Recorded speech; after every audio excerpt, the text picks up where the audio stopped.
Have you ever watched a friendship die in slow motion? Not from one big betrayal, but from 1,000 small cuts until you finally say enough. Kenneth Taylor stood at the fence line that divided his property from the county road, watching the Mitchell and Sons service truck roll past without slowing. The driver knew this farm. Everyone in Dawson County knew this operation. 22 years ago, that same truck would have pulled into the gravel drive just to check if Kenneth needed anything. The mechanics would wave. Sometimes they'd stop for coffee. Now the brake lights didn't even flicker. 9 months ago, Don Mitchell had called Kenneth a cornerstone of their business. Today, Kenneth was invisible. The transformation hadn't happened overnight. It had accumulated like dust on equipment that nobody bothered to wipe down anymore. Kenneth turned back toward the machine shed, where $3.2 million worth of John Deere equipment sat in organized rows, green paint gleaming under LED lights, Deere logos on every hood. His grandfather had broken this land in 1954 with a Farmall tractor that coughed blue smoke and required a prayer every morning. His father had switched the operation to John Deere in 1978, convinced that reliability mattered more than brand loyalty. Kenneth had expanded that philosophy into an empire. 2,400 acres of winter wheat stretched across the Republican River Valley, plus 280 head of registered Angus cattle that represented decades of careful breeding decisions. The farm sat 14 miles outside Lexington, Nebraska, where the plains rolled in gentle waves that turned gold every June when the wheat ripened.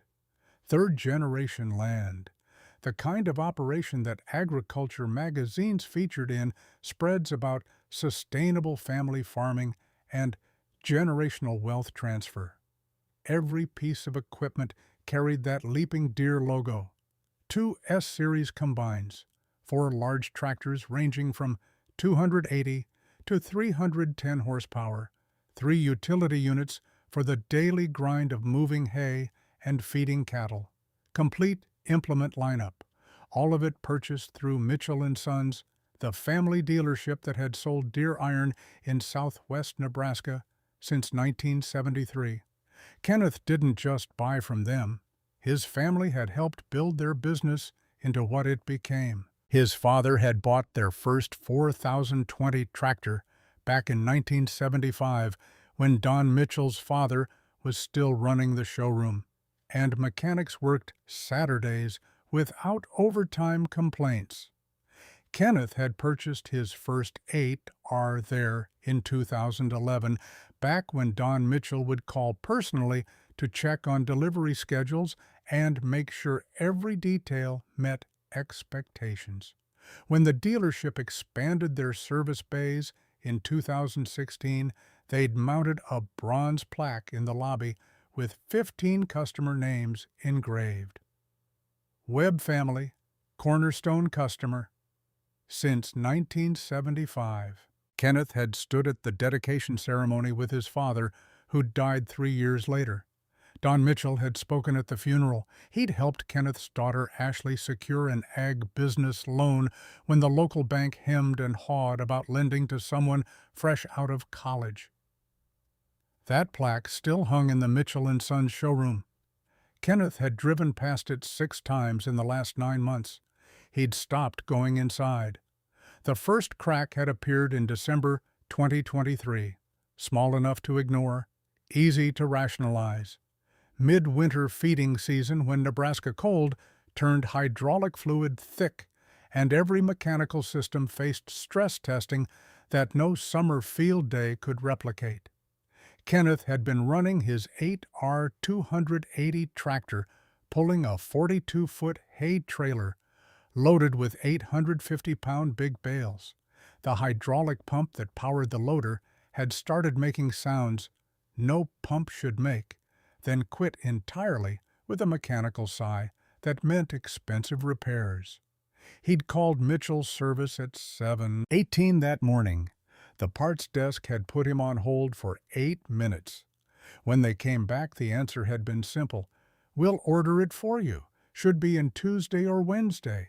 Kenneth had done the math. Tuesday was 4 days away. Wednesday meant 5. Cattle don't stop eating because a tractor's down. "Can you expedite it? I've got 280 head that need feeding." "Everything's expedite this time of year, Mr. Taylor. We'll get it as soon as we can." The part had arrived 11 days later. Kenneth had rented a loader from his neighbor Gary Lansing for $200 a day, burning through $2,200 while waiting on a component that Mitchell's system claimed was standard stock. When Kenneth had picked up the pump, the parts counter kid had barely looked up from his phone. Don Mitchell's explanation over the phone had been smooth. "Supply chain issues, Kenneth. You know how it is. COVID messed up everything, and it's still rippling through. We're doing the best we can." Kenneth had accepted it. Frustration bubbled but didn't boil over. One incident didn't erase 22 years of relationship. The second crack had opened wider. March 2024 pre-planting maintenance season. Kenneth ran a tight operation that didn't leave room for surprises. He scheduled tractor service appointments 3 weeks in advance, blocking off specific days when mechanics would come out to the farm, change fluids, inspect hydraulics, replace filters, and certify that every machine would perform when planting season demanded 14-hour days with zero tolerance for breakdowns. He'd confirmed the appointment twice, once when he booked it, once 3 days before. The morning the service truck was supposed to arrive, Kenneth had cleared the shop, positioned all 7 tractors for easy access, and laid out his maintenance log with notes about specific concerns on each unit. He'd taken the morning off from other work. Ashley had rearranged her schedule to be there for the walkthrough. 9 o'clock came. No truck? 10 o'clock. Kenneth called. The service manager's voice had carried that professional distance that preceded bad news. "Oh, Kenneth, yeah. We had to reschedule you." Emergency call came in from a commercial operation up in Custer County. Irrigation rig down. We had to prioritize it. Kenneth's jaw had tightened. "I scheduled this 3 weeks ago. I understand, and we apologize. We can fit you in next week. Let me check the calendar." Next week had become 10 days. Kenneth had ended up doing the maintenance himself, spending 16 hours on his back, under tractors, draining oil, fighting with filter housings that required specialty tools he didn't own. Ashley had helped learning more about tractor maintenance than her ag economics degree had prepared her for. When the invoice had arrived 2 weeks later for a service call that never happened, Kenneth had called to dispute it. They'd removed the charge without argument, which somehow made it worse. The ease of the reversal suggested they'd billed him by accident, that his account wasn't important enough to track carefully. Don Mitchell had called that time too, apologies flowing like oil from a cracked pan. "Kenneth, that was a screw-up on our end. I've talked to the service manager. We're implementing new scheduling protocols. Won't happen again." Kenneth had wanted to believe him. The alternative meant reconsidering 22 years of relationship, and relationship was supposed to mean something in rural Nebraska, where handshakes still carried weight, and word of mouth could build or bury a business. But trust once cracked developed fracture lines that spread under pressure. The third incident had shattered everything. June 12, 2024, Day 2 of wheat harvest, the kind of day that defined whether a year turned profit or loss. Clear skies stretched horizon to horizon without a single cloud to threaten rain. Humidity held at 18%, perfect for cutting. Temperature at 72 degrees, wind minimal, a 14-hour window where every minute extracted maximum value. Kenneth had been running his 2020 John Deere S78O combine through a 340-acre section north of the highway, cutting at a steady 4.2 miles per hour. The grain tank filled every 11 minutes like clockwork. Wheat quality looked exceptional, 52 bushels per acre, protein testing at 12.8%. Numbers that would make the whole year's budget projections look conservative. At 2:17 in the afternoon, the entire machine lurched like someone had thrown an anchor into the drivetrain. The combine didn't slow down gradually. It stopped. Full mechanical seizure. The header quit mid-cut stalks, jamming into stationary teeth. Every alarm on the cab display screamed warnings about transmission failure, hydraulic pressure loss, system shutdown. Kenneth killed the engine and climbed down, already knowing this wasn't something he could fix with tools in the toolbox. He opened the side panel on the CVT transmission housing and saw metal fragments embedded in surfaces that should have been smooth. Fluid leaked from cracks that shouldn't exist. The transmission hadn't worn out. It had grenaded itself, some manufacturing defect that had lurked inside the housing, waiting for the exact worst moment to detonate. He pulled out his phone, 6:47 a.m. in California, where his daughter was visiting friends. Wrong time zone. He dialed Mitchell & Sons' emergency service line. Voicemail. He left a message, keeping his voice level. "This is Kenneth Taylor. I'm down in the field with a catastrophic transmission failure on my S78O. I need someone out here as soon as possible. I've got 1,850 acres standing and a narrow weather window. Call me back." An hour passed. He called again. Voicemail again. At 11:30, his phone finally rang. The service manager's voice carried background noise of a busy shop. "Kenneth got your messages. Sorry for the delay. We're absolutely slammed right now. Everyone's harvesting. I can get someone out to you tomorrow afternoon." Kenneth had been standing in the field for 4 hours, watching clouds build on the western horizon. "Tomorrow afternoon, I need this fixed today. I've got the weather coming and a narrow window. I understand your frustration, but we're running 3 techs, and we've got 8 emergency calls ahead of you.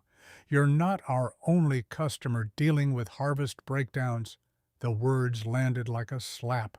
"You're not our only customer," as if 22 years of loyalty had earned Kenneth nothing but a place in line behind whoever called first. "I need to talk to Don Mitchell. He's not in the office today. Family commitment." Kenneth had hung up without saying goodbye. The tech had arrived 30 hours later, rolling up in a truck that looked freshly washed, while Kenneth's combine sat covered in dust and frustration. The mechanic had walked around the machine once, whistled low, and delivered the verdict. "Yeah, that transmission's completely cooked. You're looking at a full replacement. How long for parts?" The tech had pulled up his tablet, scrolling through screens. 4 to 6 weeks. These CVT units come from Germany. Deere's backlogged globally. I can put the order in, but I can't promise timeline. Kenneth had felt the air compress in his lungs. 6 weeks, in the middle of harvest, with 1,850 acres standing and a weather window that wouldn't wait for German manufacturing schedules. What's it cost? Parts are $54,800. Labor will run another $5,200.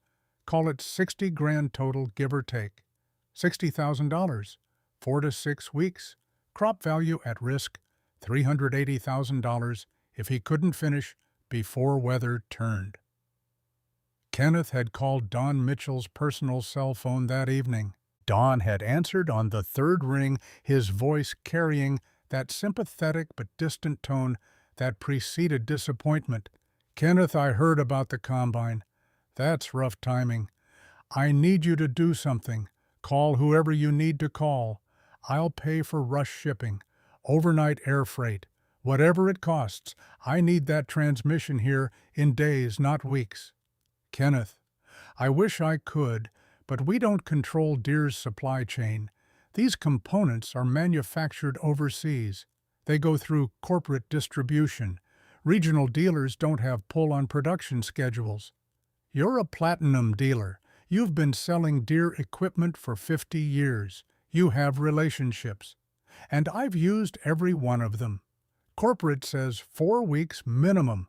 That's being optimistic." Kenneth had stared at the bronze plaque on his wall, the one Mitchell and Sons had given him when he bought his 8R. "Your family built this dealership," Don had said at the ceremony. "We don't forget that." "So what am I supposed to do, Don? Rent a combine?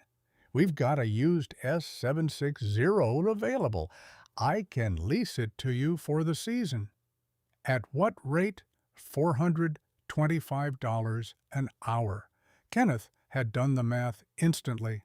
At his usual pace, finishing the remaining acres would take 145 hours. Times $425.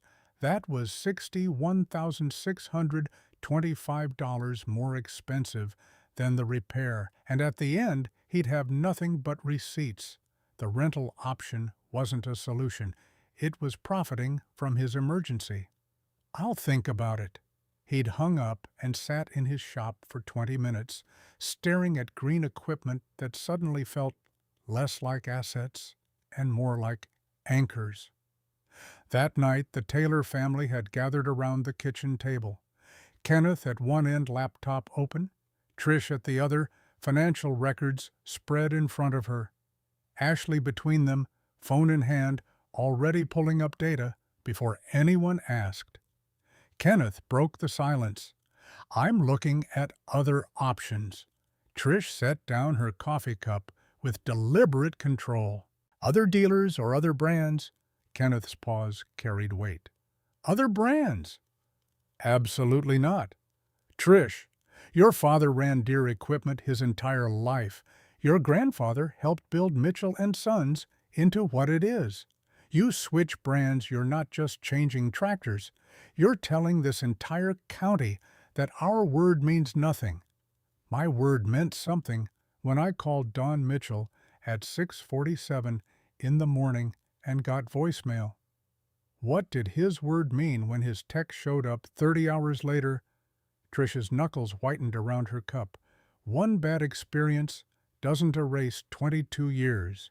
It's not one experience." Kenneth recounted the hydraulic pump, the missed service appointment, the pattern of degrading service that had been building for 18 months. Each incident alone could be explained away. Collectively, they formed a picture of a dealership that had stopped treating him like he mattered. Ashley had been quiet fingers moving across her phone screen. Now she turned her laptop toward her mother. "Mom, I've been tracking this. Look." The spreadsheet showed 22 months of service data. Average response time had climbed from 0.8 days in early 2022 to 2.3 days now. Parts delivery had stretched from 3.2 days to 8.7 days. Service appointment reliability had dropped from 94% to 73%. The relationship degraded before the combine broke. Dad's not reacting to one problem. He's responding to a pattern. Trish studied the numbers, her accounting background refusing to let her dismiss data, but her voice stayed firm. "And switching brands solves what we'll have equipment nobody around here services. Parts we can't get locally. Resale value that tanks because Massey Ferguson isn't strong in this market. What's the resale value of a combine that sits in the field for 6 weeks waiting on parts from Germany?" The question hung unanswered. Kenneth spent the next 3 days falling down research rabbit holes that started with frustration and ended in possibility. YouTube videos from Australian farmers running Massey Ferguson Ideal combines through canola at speeds that shouldn't be possible. Forum posts from Ukraine where operators praised simplicity and durability when complexity meant death. Performance data from North Dakota wheat operations showing fuel efficiency numbers that made Deere's engineering look bloated. Parts availability statistics that shifted everything Massey Ferguson Ideal combines carried 92% of their components shelf-stocked within the United States. Deere's S-Series sat at 37% domestic availability. When something broke on a Massey, you called a parts supplier in Kansas or Iowa. When something broke on a Deere, you prayed to German logistics gods and waited. Kenneth found himself reading testimonials with the intensity of someone searching for permission to believe in alternatives. Farmers who'd made the switch and never looked back. Operations that reported lower fuel costs, simpler maintenance, faster service response. But testimonials weren't enough. He needed perspective from someone who'd actually walked this path. Robert Peterson lived 2 miles west, a retired farmer who'd sold most of his land, but kept enough acres to justify staying busy. At 68, Rob had the weathered look of someone who'd spent 50 years arguing with Nebraska weather and learning when to push back and when to yield. Kenneth found him in his shop working on a Case IH tractor that wore red paint instead of green. "Heard you had some trouble with your combine." Kenneth leaned against the workbench. "How'd you hear?" "Gary Lansing mentioned it at the co-op. Said you were down in the field for 30 hours waiting on Mitchell to send someone." 30 hours was just response time. Parts are 4 to 6 weeks. Rob set down his wrench with the careful deliberation of someone choosing his next words. "Let me tell you what nobody will say to your face. Brand loyalty is a marketing term, not a farming strategy." He told Kenneth about 2007, soybean harvest. His Deere combine had thrown a rotor bearing on a Saturday afternoon. He'd called Mitchell and Sons emergency line and gotten voicemail. Called again Sunday. Voicemail. Monday, the parts desk had informed him the bearing would take 3 weeks minimum, and no, they couldn't expedite it because Deere corporate controlled distribution. Rob had lost 18 acres to a hailstorm while waiting. The insurance check hadn't covered his actual losses. The experience had taught him that equipment color mattered less than dealer response time.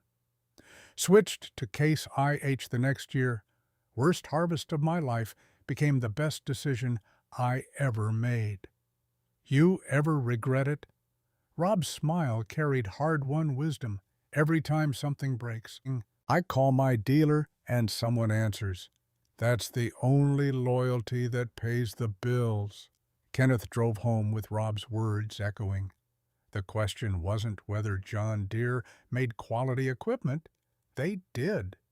The question was whether Mitchell and Sons treated him like he mattered, and the evidence suggested they'd stopped caring somewhere between corporate pressure and the comfortable assumption that 22 years of history meant Kenneth would never leave.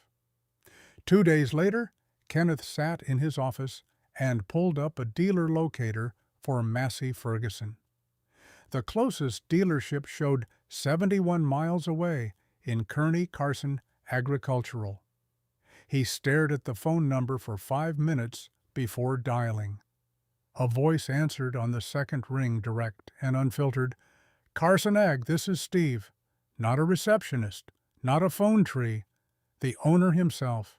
"Yeah, hi. My name's Kenneth Taylor. I farm outside Lexington. I'm calling because I've got a situation with a combine and I'm exploring options." You're not shopping, you're drowning. The blunt assessment caught Kenneth off guard. How'd you know? Because happy customers don't call competing dealers in the middle of harvest season. What broke? Kenneth explained the transmission failure, the 30-hour wait, the 4 to 6 week parts timeline, the $425 per hour rental option that felt like profiteering. Steve's response came fast. I've got a 2023 Ideal 9 on the lot. Demo unit 280 hours on it. You can test it on your wheat. 3 days, no charge. What's the catch? No catch. I'm betting on performance. You're betting on whether I keep my word. Bring your daughter if you want witnesses. I'll have it ready to roll tomorrow. Kenneth had called Trish from the truck on his way to Kearney. Her voice carried resignation wrapped in warning. If you bring that machine home, you're making a statement. The statement is, I want to finish harvest. The statement is, you don't trust Don Mitchell anymore. You're right, I don't. The silence stretched for 10 seconds. Then Trish's exhale carried across the cellular connection. 3 days, then it goes back. And we decide together what happens next. Ashley had asked to come along for the drive. Father-daughter trip across 71 miles of Nebraska highway, past fields where other farmers' green equipment worked through wheat that Kenneth couldn't harvest. Every mile felt like traveling toward a decision point that couldn't be uncrossed once reached. Carson Agricultural sat off Highway 30, a facility that looked more like a working farm than a corporate showroom. Clean but practical, equipment staged in rows that suggested organization without obsessing over appearances. The office building carried the wear of actual use instead of the polished sheen of spaces designed to impress visitors who'd never get their hands dirty. Steve Carson met them in the parking lot, walking with a slight limp that spoke of some old injury earned the hard way. He wore Carhartt work jacket over a flannel shirt, boots that showed honest mud instead of showroom polish. At 47, he carried himself with the casual confidence of someone who'd proven himself enough times to stop worrying about first impressions. Let me guess. You're here because a dealer couldn't deliver and you're out of options. Kenneth shook his hand. That obvious. You're the third Deere operator I've talked to this month with the same story. Corporates squeezing dealers, dealers are squeezing customers, and guys like you are the ones who bleed. Come on, let me show you what we've got. The Ideal 9 combined sat in the lot, like a statement in red and silver. Massive machine aggressive lines, 470-bushel grain tank that dwarfed the S78OH's capacity. The presence suggested purpose without apology. Steve walked them through specs with the efficient delivery of someone who'd given this presentation before but still meant every word. Single rotor threshing system instead of Deere's twin rotors. Simpler design, fewer failure points, easier to service. 340 horsepower, continuously variable drive that adjusted speed without the complexity that had destroyed Kenneth's transmission. Your S780 has what, maybe 40% parts availability, domestic. Ashley checked her phone. Forum says 37%. Steve nodded. And when you need the other 63%, you wait on shipping from Germany. This machine, 94% of parts are shelf-stocked within 200 miles. When something breaks, you call a supplier in Kansas or Iowa, and it ships same day. He opened the service manual to pages flagged with notes. Here's what I do different than other dealers. You take this combine home, run it through your wheat for 3 days. If it outperforms your Deere, tell other farmers. If it doesn't, bring it back, and I won't charge you a dime for the demo. Kenneth's lifetime of dealer relationships had trained him to expect catches buried in fine print. "What's your angle?" "My angle is, I used to work for John Deere. 14 years as a master tech.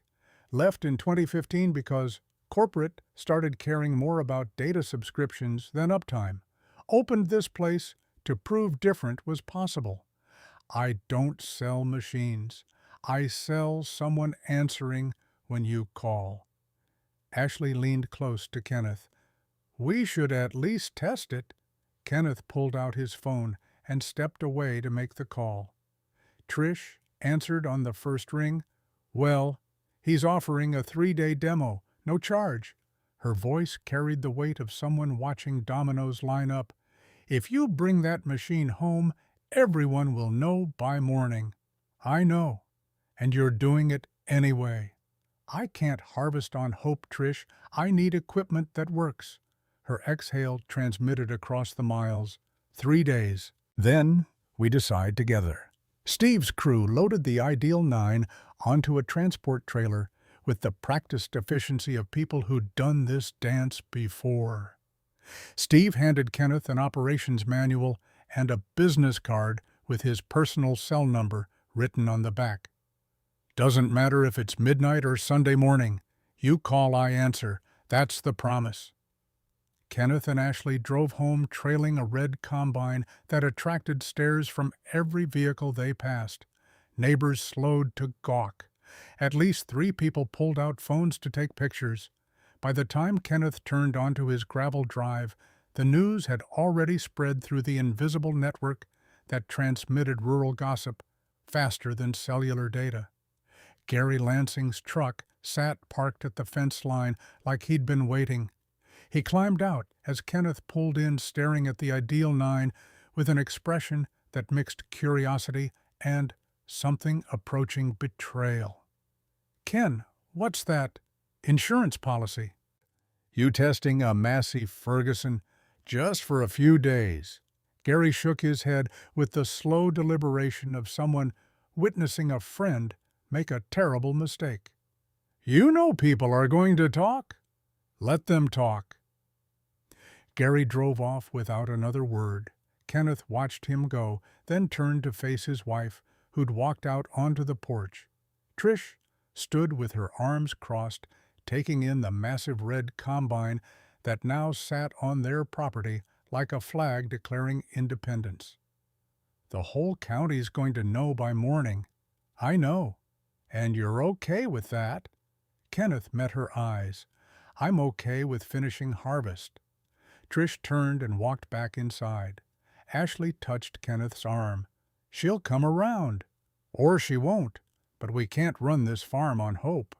That night, Kenneth stood in his shop, surrounded by green equipment that had defined his operation for 22 years. The Ideal 9 sat at the far end, red paint, reflecting LED lights, silent witness to a decision that couldn't be unmade once the first acre got cut. His phone buzzed. Text message from Don Mitchell. "Heard you have a demo unit. We should talk." Kenneth stared at the screen for a full minute. The old version of himself would have called back immediately, apologized, explained the situation, sought permission for exploration. But the old Kenneth hadn't spent 30 hours in a field watching his harvest window close while waiting for someone to care enough to show up. He set the phone down without replying. Tomorrow, he'd find out if Steve Carson's promises held weight, or if he'd just traded one broken relationship for another. Either way, the combine would start. And wheat didn't wait for men to sort out their loyalties. Kenneth woke at 4:30 a.m. with the weight of the decision pressing against his chest like the humidity before a thunderstorm. The Ideal 9 sat in his shop waiting for sunrise, red paint alien against the familiar green that had defined this operation since before he could drive. Trish hadn't come to bed until after midnight. He'd heard her downstairs, papers rustling the quiet click of calculator keys. When she finally slid under the covers she'd kept to her edge of the mattress, the distance between them measured in more than inches. By 5:30 he'd dressed and walked to the shop. The Ideal Nine's cab sat higher than his S78, the entry ladder positioned differently. Everything about the machine announced otherness. He climbed up, settled into the seat, and stared at controls that followed different logic than 22 years of muscle memory had trained his hands to expect. Ashley appeared beside the machine, holding 2 thermoses of coffee and a notebook already open to a fresh page. "Figured you'd need witnesses and caffeine." Kenneth accepted both. The coffee burned going down shock to the system that matched the morning's purpose. The wheat fields stretched 340 acres north of the county road, the same section where his S78 had died 5 days earlier. The stalks stood ready at perfect moisture, morning dew just beginning to lift. Kenneth fired the Ideal Nine's engine and felt vibration different from what he'd known power delivery that hummed instead of growled. He engaged the header and started his first pass. The controls fought him immediately. Header height adjustment worked opposite to Deere's system. What his hands expected to raise the cutting platform actually lowered it, driving teeth into dirt before he could react. He jerked the control back, overcorrected, lifted the header too high, and missed half the stalks. Ashley's voice crackled over the radio they'd set up. "Dad, you're all over the place." "I know. Give me time." The second pass went worse. Kenneth tried to adjust the threshing speed and accidentally dumped a quarter-full grain tank onto the ground. 150 bushels of wheat spilling across dirt in a cascade that represented pure waste. The loss knifed through his chest with the precision of someone who'd been raised to treat every bushel like it mattered. He stopped the combine and sat with his forehead against the steering wheel, breathing through frustration that tasted like failure. Ashley climbed up into the cab, squeezing into the instructor's seat. Maybe this was a mistake. 3 days. I promised your mother 3 days. You promised her you'd test it. You didn't promise to torture yourself. Kenneth lifted his head and looked at the controls again, forcing himself to see them fresh instead of filtering everything through Deere logic. The layout made sense once he stopped expecting it to match what he knew. Header controls on the left matched the side where the mechanism actually lived. Threshing adjustments grouped together instead of scattered across multiple panels. Different wasn't wrong, it was just different. He started again. This time his hands moved slower, deliberate instead of automatic. When the header started to dig, he caught it before dirt flew. When the grain tank approached full, he dumped it into the cart at the correct moment instead of by accident. Hour 3 brought the shift. His hands stopped fighting the controls and started working with them. The Ideal 9 responded to inputs with predictability that felt almost eager, like a horse that had been waiting for a rider who understood how to ask properly. Kenneth pushed the ground speed to 5.1 miles per hour, faster than he'd ever run his S78 through wheat. The machine held steady. Grain flowed into the tank in a stream that looked cleaner than anything his old combine had produced, less chaff mixing with kernels. He checked the fuel gauge, barely moved. By hour 6, Kenneth had found rhythm that felt less like operating equipment and more like partnership. The Ideal 9 anticipated what he needed before he asked for it. Threshing system handled variations in crop density without the constant adjustment his S780 had demanded. The single rotor design that Steve Carson had explained revealed its elegance in practice simplicity that delivered results complexity couldn't match. Ashley tracked numbers in her notebook with the focus of someone who understood that data mattered more than impressions. After 11 hours of continuous operation, she called him on the radio. "Dad, you need to see this." Kenneth shut down and climbed out, legs stiff from sitting. Ashley showed him the spreadsheet she'd built on her phone. Acres covered 47.2 versus the 38 he typically managed on the Deere at this speed. Fuel consumed 31 gallons against a projected 42 for equivalent work.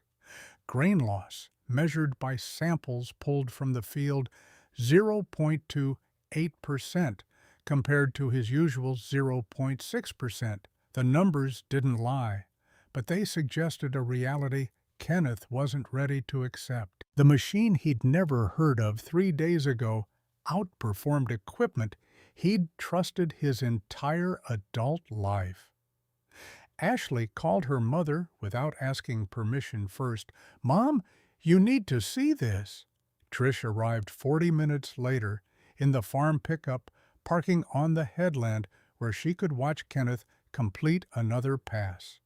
She stood outside the truck, holding grain samples in both hands, examining kernels with the critical eye of someone who'd spent 25 years evaluating crop quality. Kenneth stopped the combine and walked over, aware that whatever happened in the next 5 minutes would determine whether this demo continued or ended.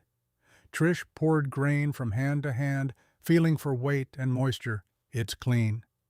Cleanest I've ever seen come out of this field. That doesn't mean anything long term. One good day doesn't prove reliability." "No, but it proves Steve Carson wasn't lying about performance." Trish looked at the ideal 9 sitting red and massive against the wheat stubble. Her expression carried the strain of someone whose worldview was cracking in real time. "Don't get cocky. You've run it for 1 day. Let's see what 3 days shows." Day 2 and 3 confirmed what day 1 had suggested.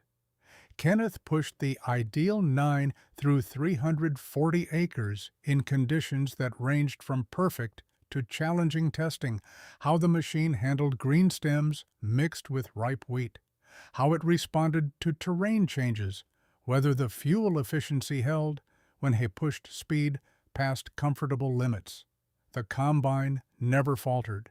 0 mechanical issues, 0 operator-induced problems once Kenneth's hands learned the control language. By the end of day 3, Ashley's data showed performance that exceeded the Deere baseline by margins that moved past impressive into territory that demanded reconsidering everything. 23% faster than projected Deere pace, 26% better fuel economy, 41% cleaner grain sample, 0 downtime beyond normal maintenance. Kenneth sat with Trish and Ashley at the kitchen table. That night, the demo period officially over the ideal 9, waiting in the shop for a decision that couldn't hide behind more testing. Trish spread Ashley's data across the table and studied numbers that challenged every assumption about brand loyalty and proven reliability. Finally, she looked up at Kenneth. "Call Steve Carson." Kenneth pulled out his phone, suddenly aware that this conversation would set dominoes falling in directions he couldn't control. Steve answered on the second ring. "How'd it run?" "It worked. We want to buy the ideal 9. "Great. When can you come sign papers?"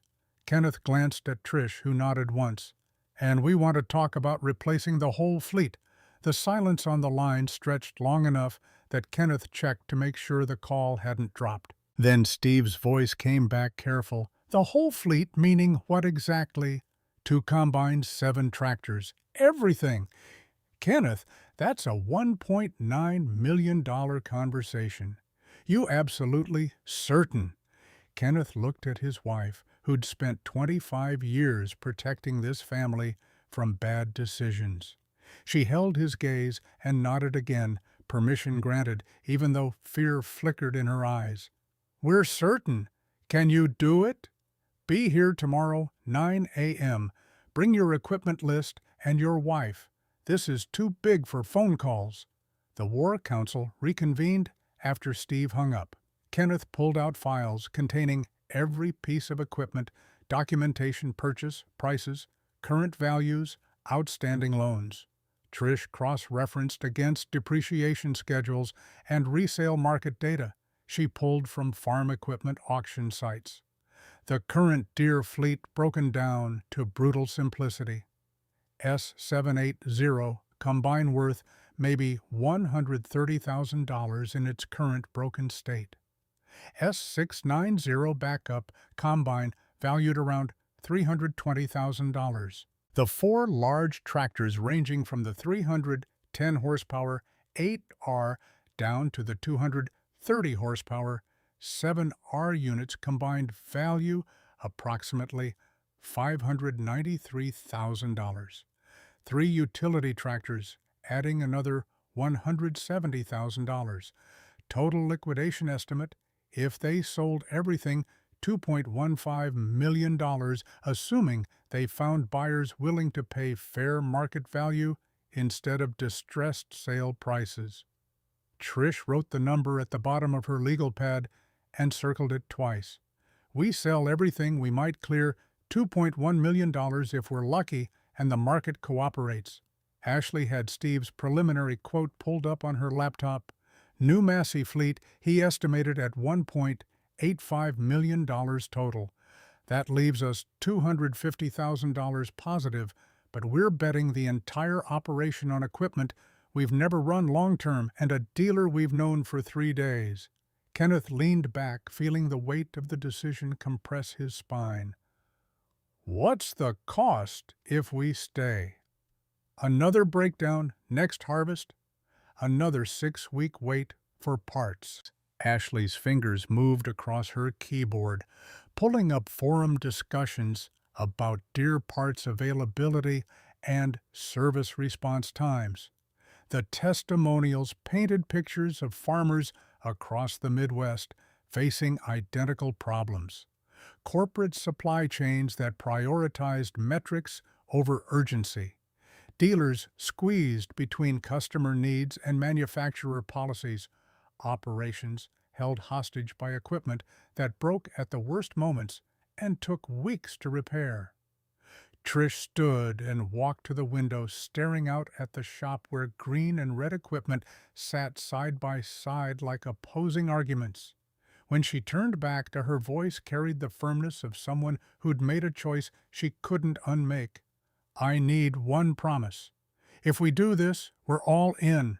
No regrets, no second guessing, no 'I told you so' when things get hard. Deal. And we sell the Deere fleet before we commit to the Massey purchase. I want the money in hand before we sign papers for new equipment." Kenneth nodded. Trish's financial conservatism had kept them solvent through market crashes and drought years. He wasn't about to start ignoring her judgment now. Sleep came in fragments that night. Kenneth woke every 90 minutes, mind spinning through logistics and consequences and the bridge-burning finality of what morning would bring. At 2:30 a.m., his phone lit up with a text message from Don Mitchell. "Kenneth, we need to talk. I can expedite your parts. Corporate-approved special handling. 10 days delivery. 10 days. 2 weeks ago, that timeline would have felt like salvation.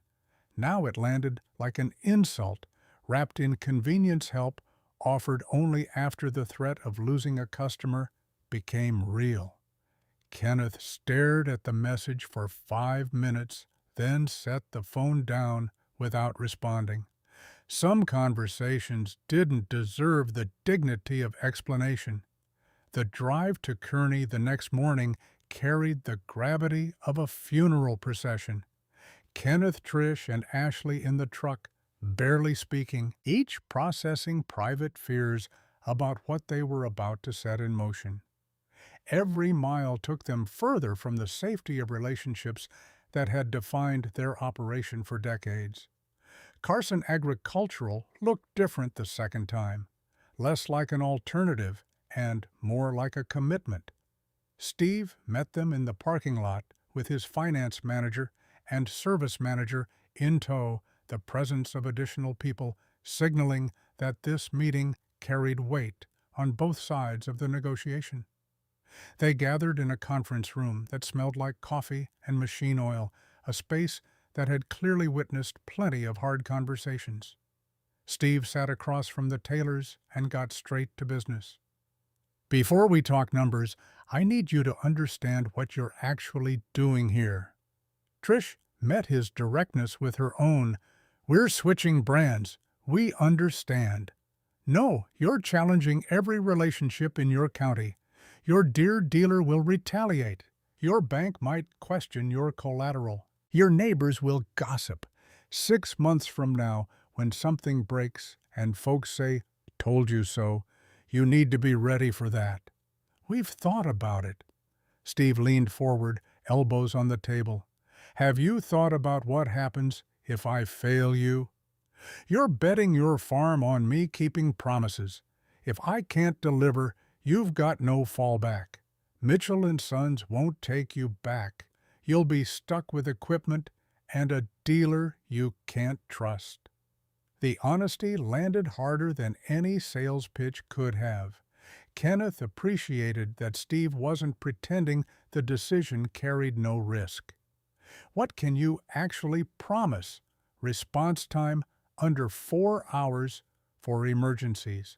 Parts availability 92% same day from regional suppliers.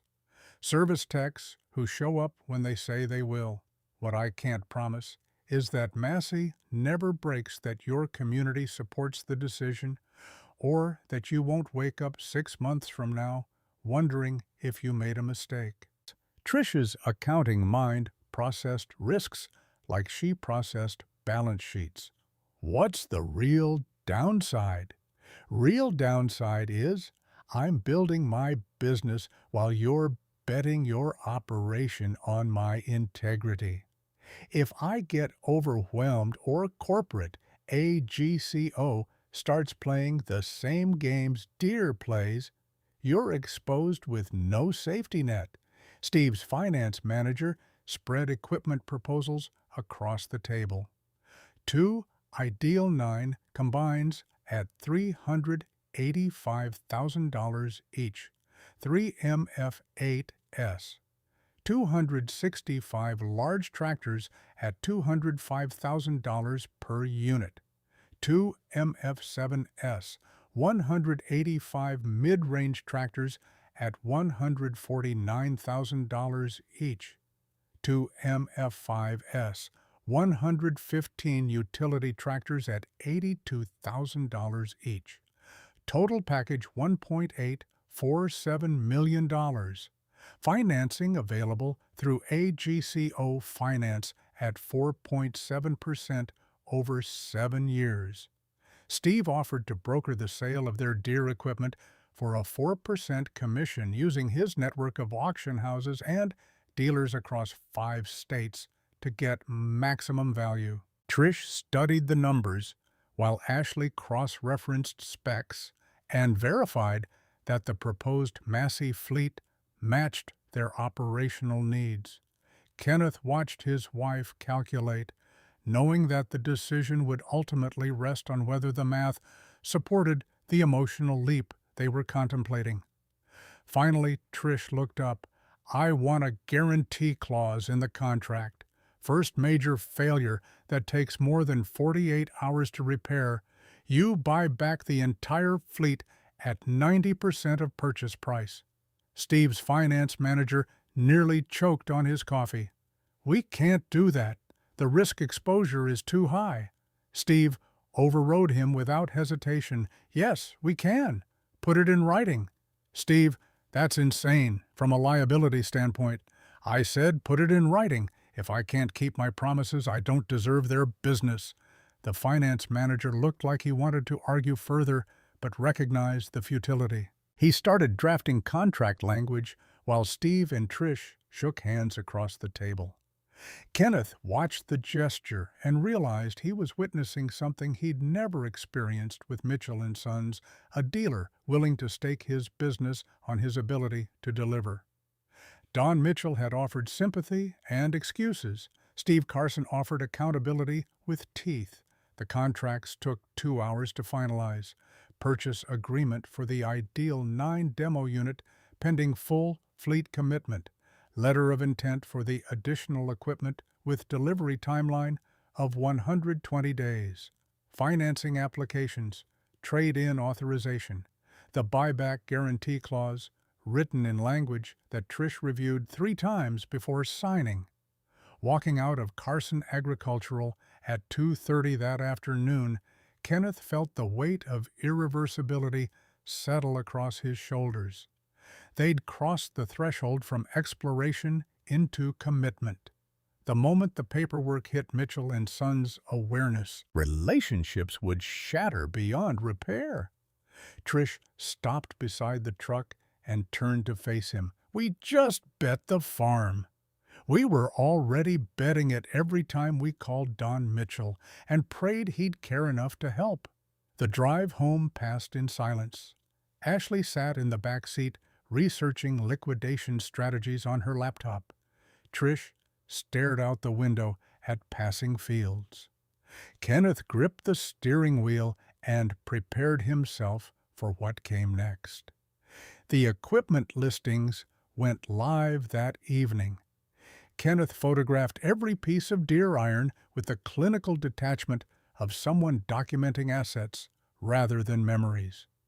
The S78O, with its destroyed transmission, got full disclosure, catastrophic failure parts, required sold, as is for salvage or repair.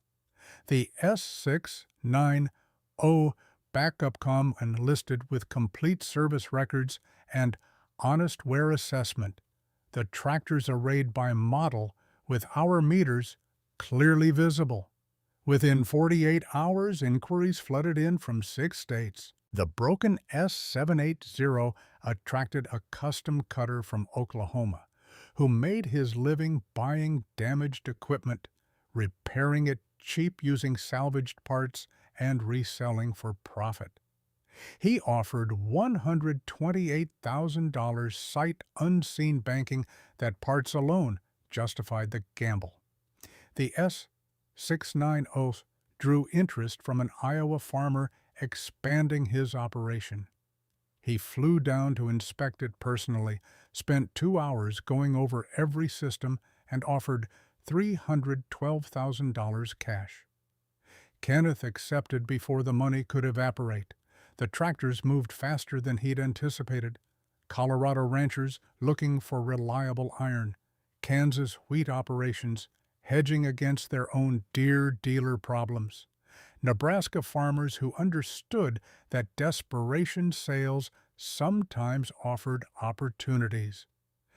Gary Lansing stopped by on the 3rd day of liquidation, his truck idling in the driveway, while he stared at the empty spaces in Kenneth's shop where equipment had stood for years.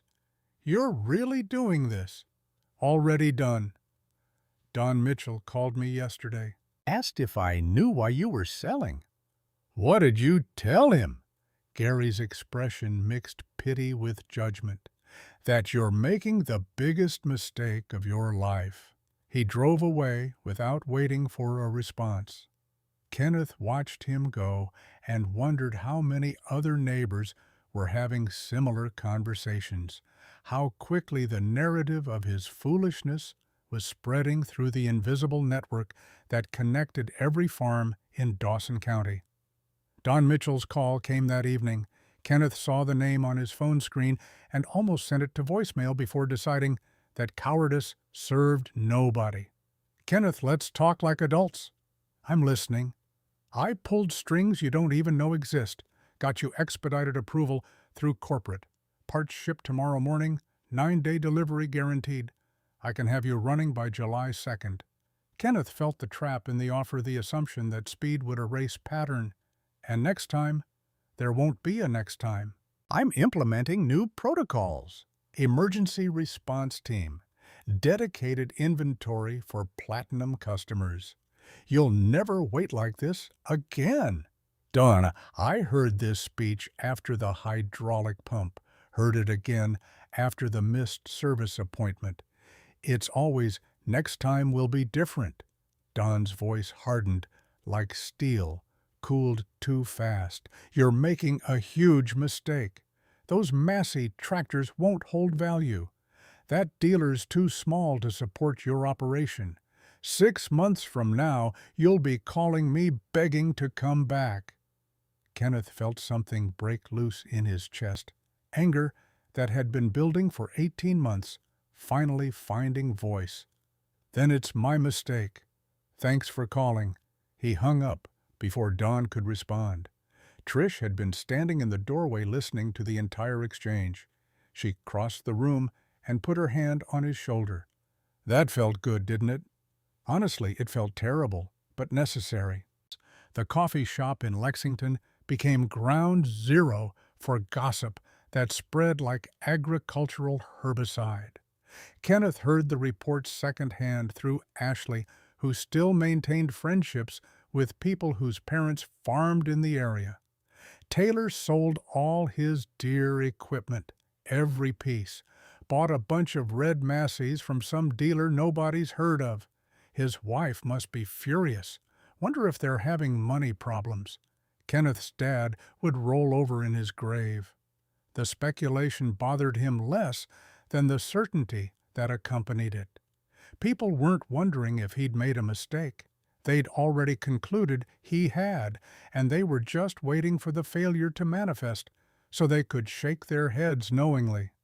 3 weeks into the liquidation process, Paul Bridger from First Security Bank called with a meeting request.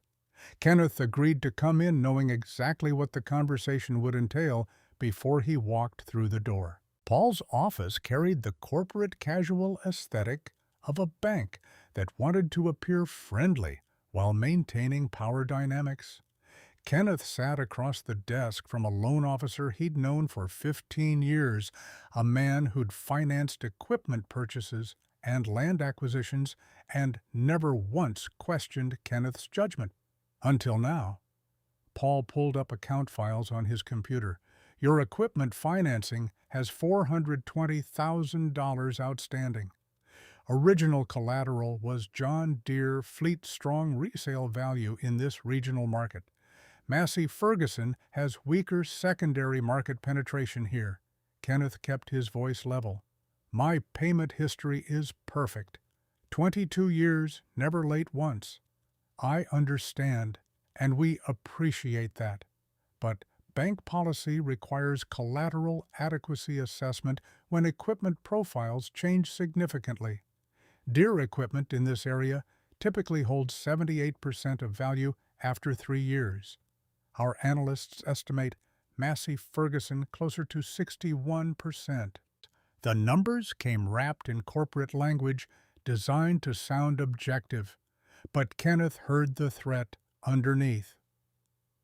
Paul is Don Mitchell on your bank board.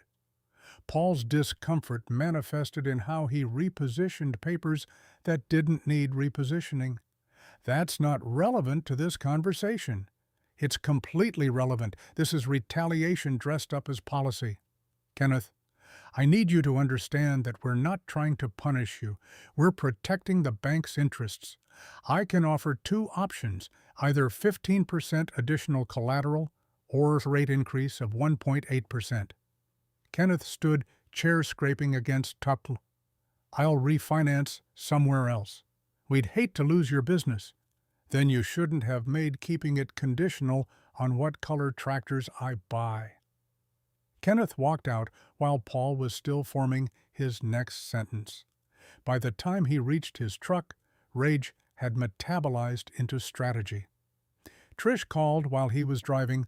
Paul just called the house. Said you left upset. They want more collateral or higher rates because Mitchell told them to squeeze me. Her silence carried its own fury. When Trish finally spoke, her voice vibrated with controlled anger. This is exactly what I was afraid of. We're being punished for making a business decision. So we find another bank. Kenneth, every loan officer in this county, plays golf with Don Mitchell. They're all connected. Ashley's voice came through in the background, slightly muffled, like she'd grabbed the phone. "Mom, let me research this. There have to be lenders who don't care what equipment we run." The refinancing solution materialized within 48 hours. Ashley found Farmers Credit Union, based in Kearney, the same town where Carson Agricultural operated. They specialized in financing AGCO equipment and didn't maintain social connections with Deere dealers who might pressure them into retaliatory lending practices. Kenneth submitted an application online. Approval came back in 5 days with terms that made First Security's demands look petty. 4.4% interest rate, better than what he'd been paying before the retaliation started. He paid off the First Security loan in full, transferred the title documentation, and cut the relationship with the efficiency of someone removing infected tissue. Paul Bridger called 2 days later. "Kenneth, we can work something out. I talked to the board and we're willing to waive the additional requirements. Loans paid. We're done." Kenneth hung up before Paul could offer more concessions that would come wrapped in conditions. The message needed to land clearly. Loyalty didn't survive weaponization. September arrived with the kind of perfect weather that made farmers grateful and nervous in equal measure. The new Massey Ferguson fleet began arriving in waves that transformed Kenneth's operation from familiar to foreign in the span of 7 days. Day 1 brought the combines. 2 Ideal 9 units rolled off transport trailers in synchronized ballet, red and silver machines gleaming under afternoon sun. They parked side by side in the shop, occupying space where green iron had stood since Kenneth took over from his father. The entire county seemed to drive past that afternoon. Trucks slowed on the county road. Some stopped completely, drivers staring like they were witnessing an accident. Gary Lansing's wife posted a photo on Facebook within an hour. "Taylor Farm went red. Thoughts and prayers." The comment section filled with 47 responses before dinner. Most carried variations on the same theme. Mistake, regret. What was he thinking? Give it 6 months and he'll be selling them at a loss. Days 2 through 7 delivered tractors, 3MF8S, 265 large units with continuously variable transmissions and power delivery that made Kenneth's old 8R tractors look agricultural instead of precision. 2 MF7S, 185 mid-range tractors designed for the versatile work that defined farm operations between planting and harvest. 2 MF5S, 115 utility tractors to handle feeding cattle and moving equipment. Each arrival attracted spectators. The transformation from green to red happened fast enough that neighbors couldn't adjust their mental image of the Taylor operation before the change completed. Kenneth stood in the center of his shop, surrounded by equipment that represented both possibility and irrevocable commitment. Trish joined him, standing close enough that their shoulders touched. "Well, we did it. No going back now. No going back." Steve Carson delivered the final utility tractor personally, bringing his lead technician for a 2-day training session that covered every system in detail. They walked Kenneth and Ashley through controls, maintenance requirements, troubleshooting protocols, and the differences between Massey and Deere logic that would trip up operators expecting familiar responses. Steve left his personal cell number written on a card taped to each machine's sun visor. Kenneth, I don't care if it's 2 a.m. on Christmas morning. Equipment breaks. You call me immediately. That's not marketing. That's the actual promise. The contrast to Don Mitchell's voicemail during Kenneth's harvest emergency needed no explanation. Both men understood what that phone number represented. October arrived with 850 acres of irrigated corn standing ready and weather forecasts showing a 6-day perfect window. Kenneth's first major test with the new fleet approached with the inevitability of Judgment Day. Everything depended on machines working as promised, on Steve Carson's guarantees translating from words to reality. The old-timers at the co-op made sure Kenneth heard their predictions. Those fancy red tractors work great when they're new. Let's see how they run after a few hundred hours. Massey Ferguson doesn't have the parts network. First breakdown, and he'll be waiting weeks. Give it till Christmas, and he'll be trying to sell them. Kenneth climbed into the first Ideal 9 on October 12th, hands settling onto controls that still felt slightly foreign despite the training. Ashley took the second combine, her ag economics degree, supplemented by crash course in operating equipment worth $400,000. Trish positioned herself in the farm pickup on the field edge, binoculars in hand, like a general observing battle. She'd insisted she wasn't going to watch, that she had bookwork demanding attention. But Kenneth had spotted her truck 30 minutes after they started cutting park cod, where she could see everything while maintaining plausible deniability about her concern. The corn came off clean.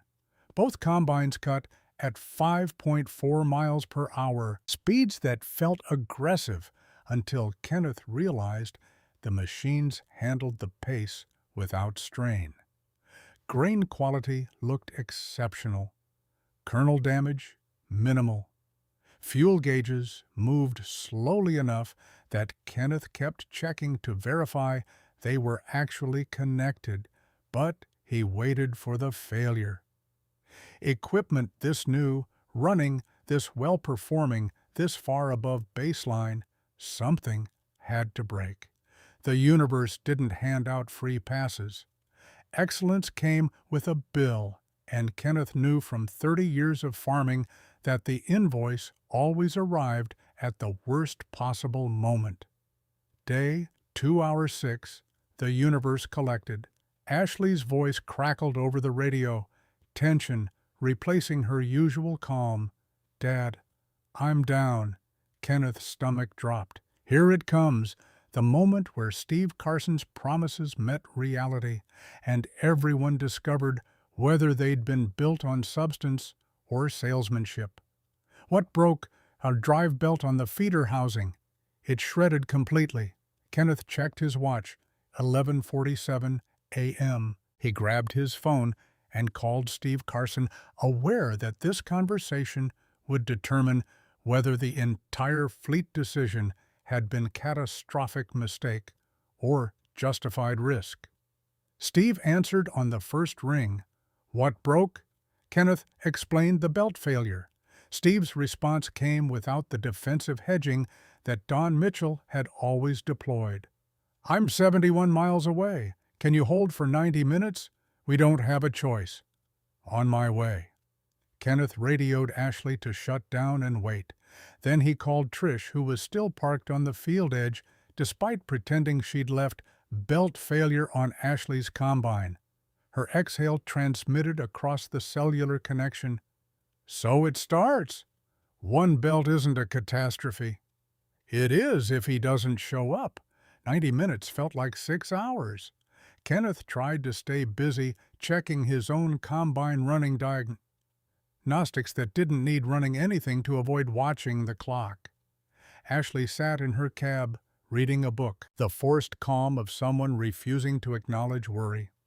Gary Lansing drove past on the county road, slowed when he saw the stopped combine, didn't stop to offer help, just shook his head in that knowing way that said, "I told you so," without requiring words, and kept driving.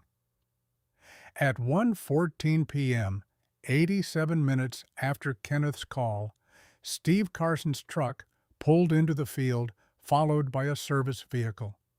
They brought the replacement belt proper tools and a mechanic who diagnosed the failure as factory installation error within 10 minutes.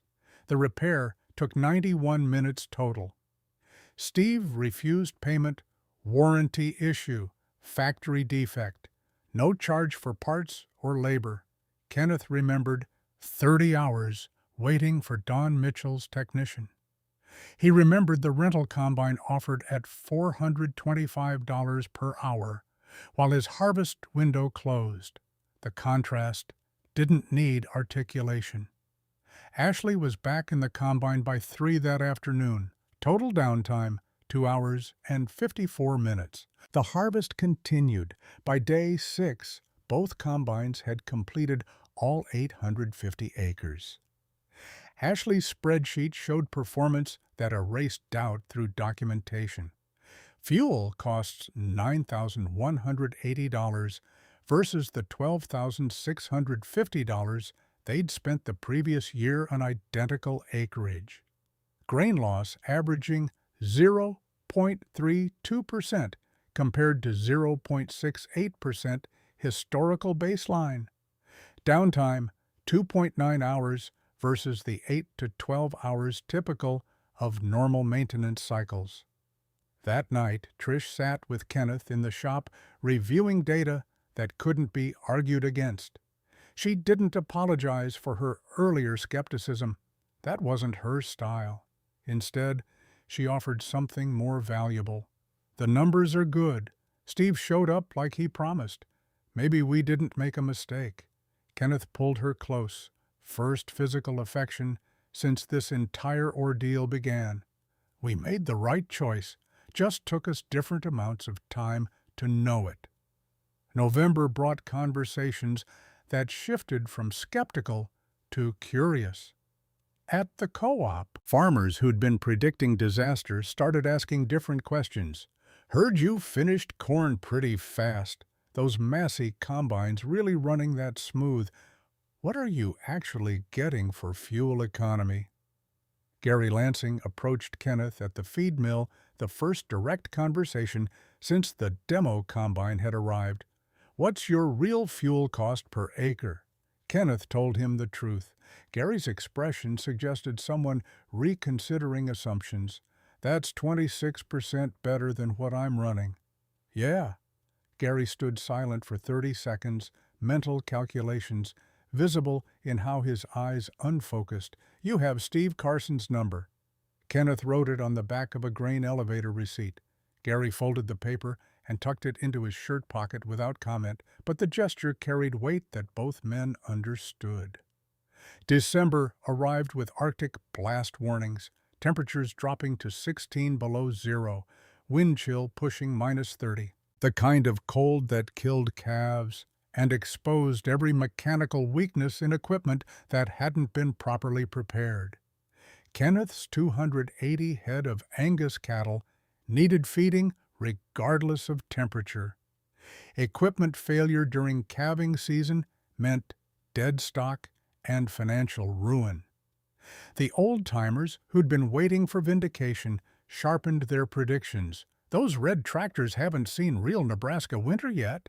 Let's see how fancy transmissions work when hydraulic fluid turns to molasses. Give it till January, and he'll be begging Mitchell to take him back." Kenneth walked to his shop at 5 a.m. on December 18th, breath crystallizing in air cold enough to hurt lungs. The MF8S265 sat waiting, prepped with synthetic fluids and cold weather protocols that Steve's technician had specified. He climbed into the cab, and turned the key, saying a prayer to whatever deity governed mechanical reliability. The engine cranked once, twice, fired clean on the third rotation. Hydraulics responded instantly. No sluggishness, no delay. The tractor ran like temperature was a suggestion rather than a constraint. Kenneth spent 3.5 hours moving hay and feeding cattle. The loader hydraulics stayed smooth throughout. The transmission never hesitated. By the time he finished, Gary Lansing's Deere 8R still sat in Gary's shop, diesel-gelled, despite block heaters refusing to start because preparation mattered more than brand loyalty. Trish watched from the kitchen window as Kenneth completed his feed run without incident. That evening, she found him doing maintenance on the ideal 9 hands, moving with the familiarity of someone who'd learned new equipment faster than expected. I was wrong, about the tractors at least. And about Carson. He's earned my respect. Small admission, massive shift. Kenneth understood that his wife had crossed her own threshold from skeptical observer to reluctant believer. The journey from doubt to confidence couldn't be rushed. It had to be built from accumulated evidence that promises translated to reality.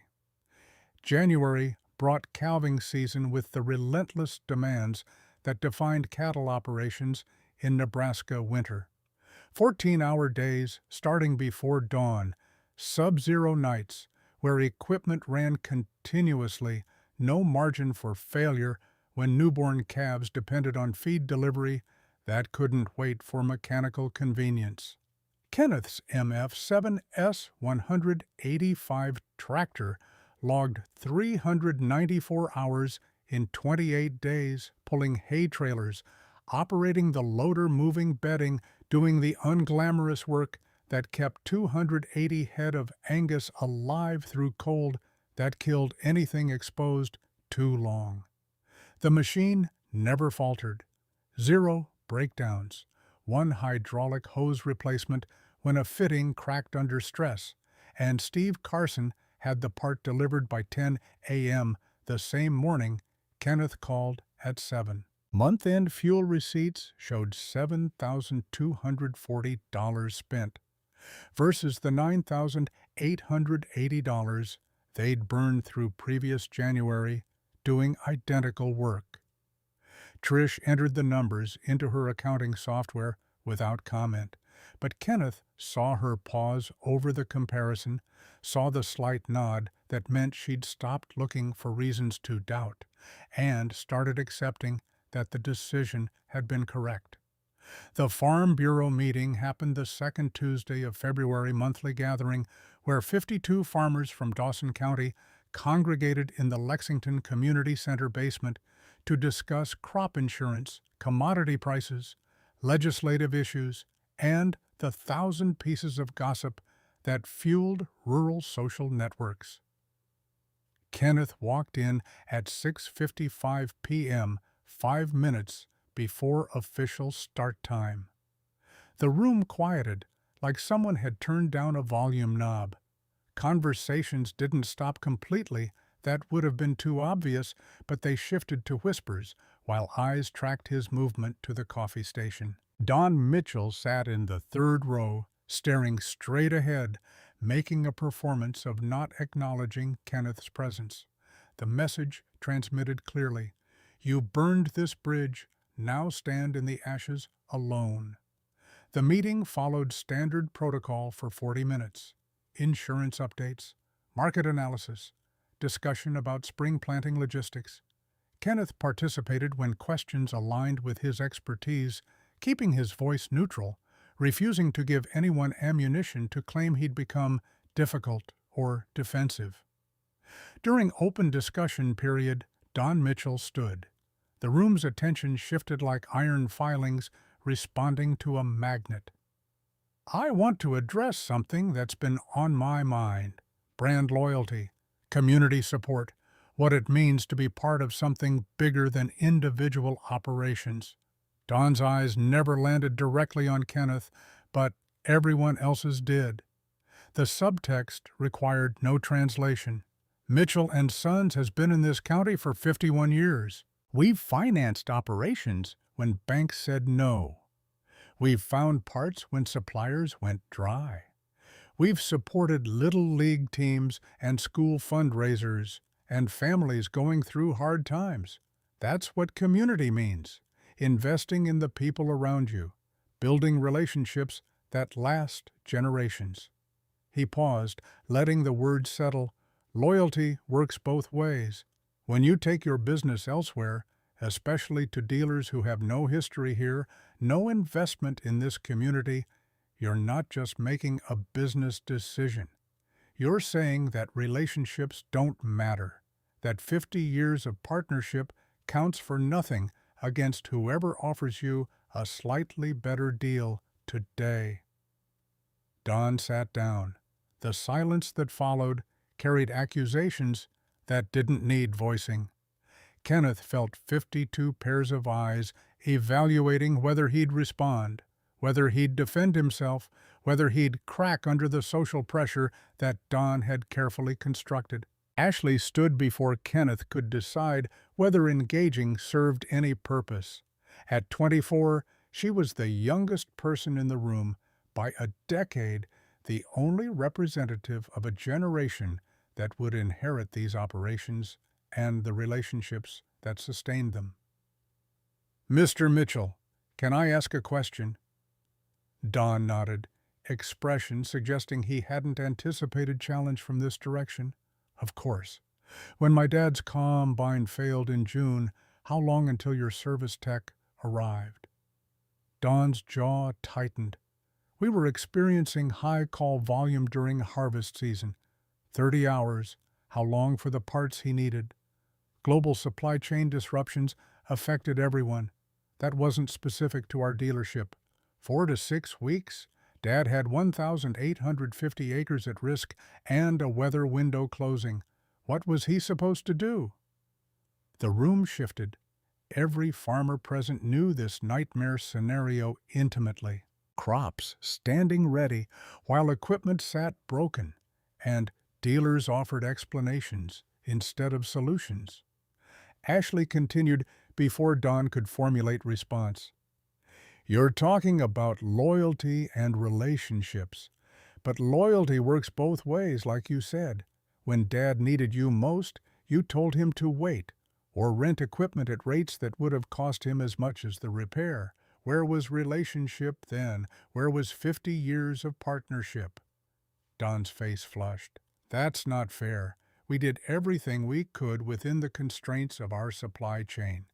Steve Carson got Dad running again with a demo unit in 3 days. When a belt broke in October, Steve drove 71 miles and fixed it in 90 minutes. No charge. That's not a better deal.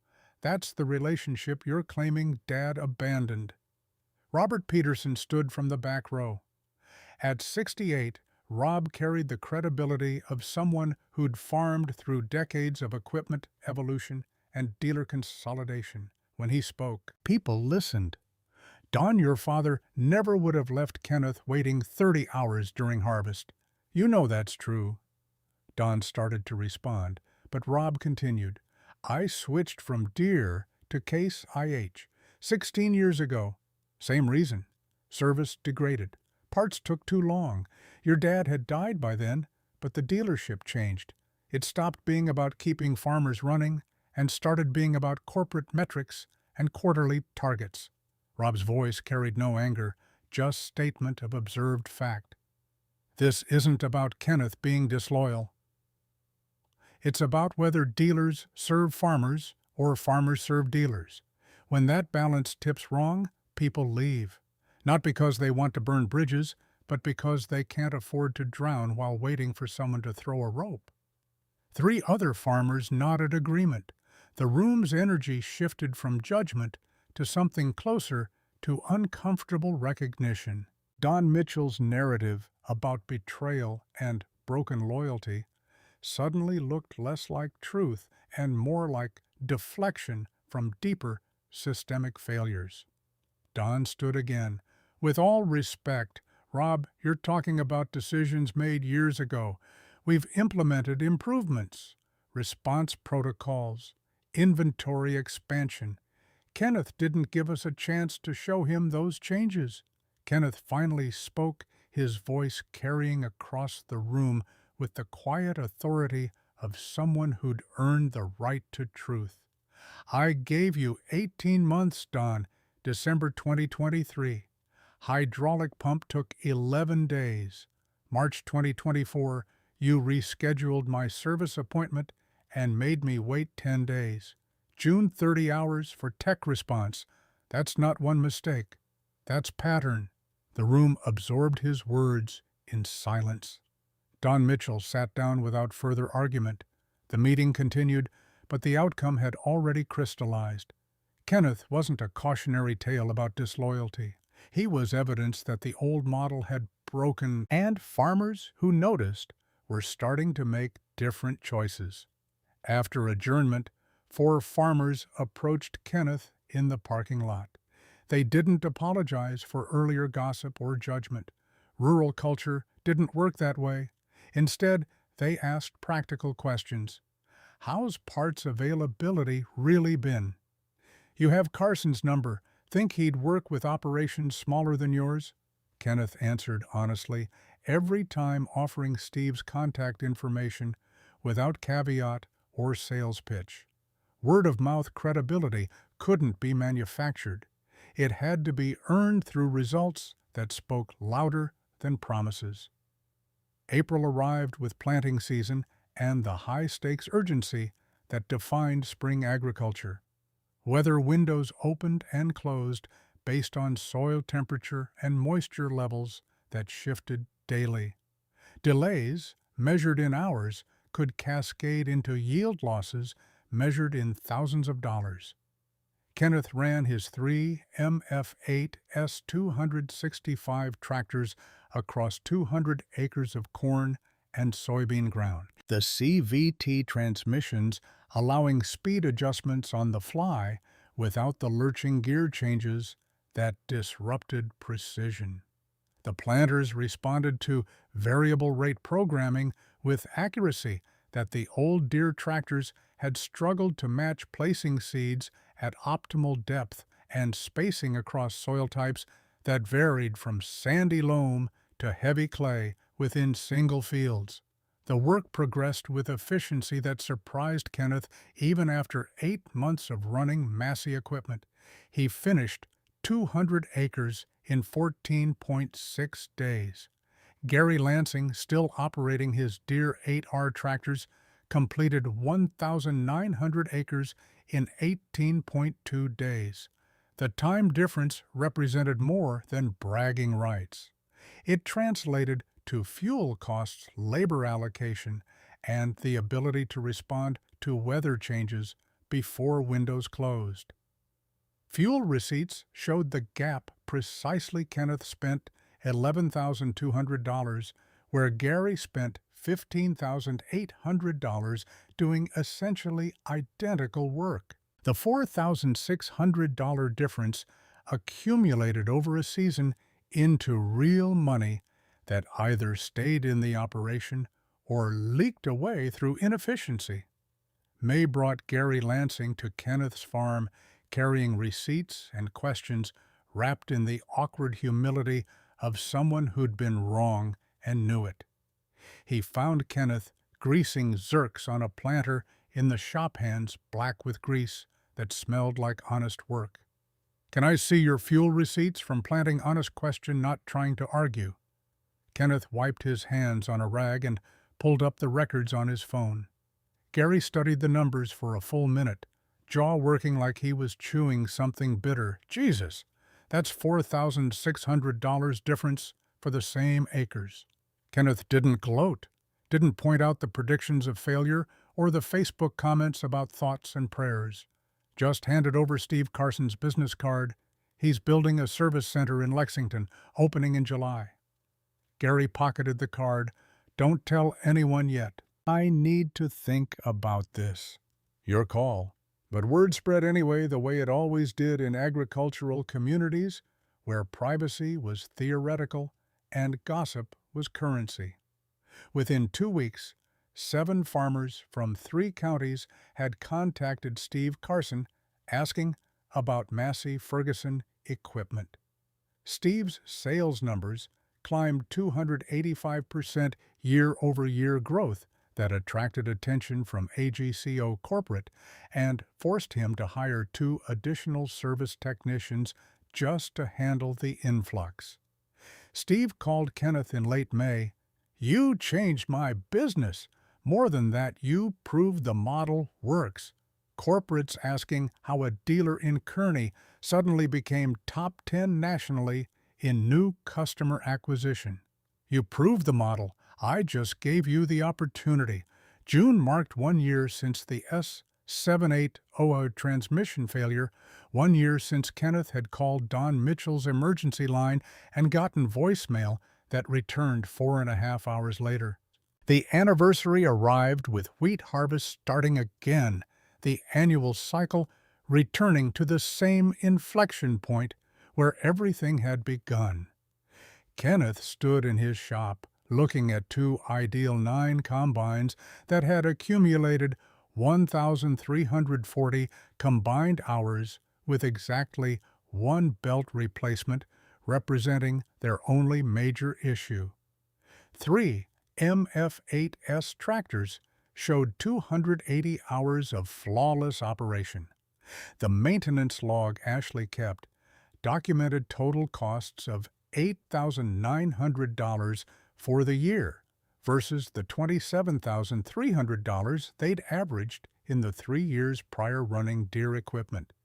The savings added up beyond simple maintenance: $21,300 in fuel costs, $34,000 in avoided downtime, calculated by comparing hours, lost to equipment failure, $8,200 from better financing terms through Farmers Credit Union.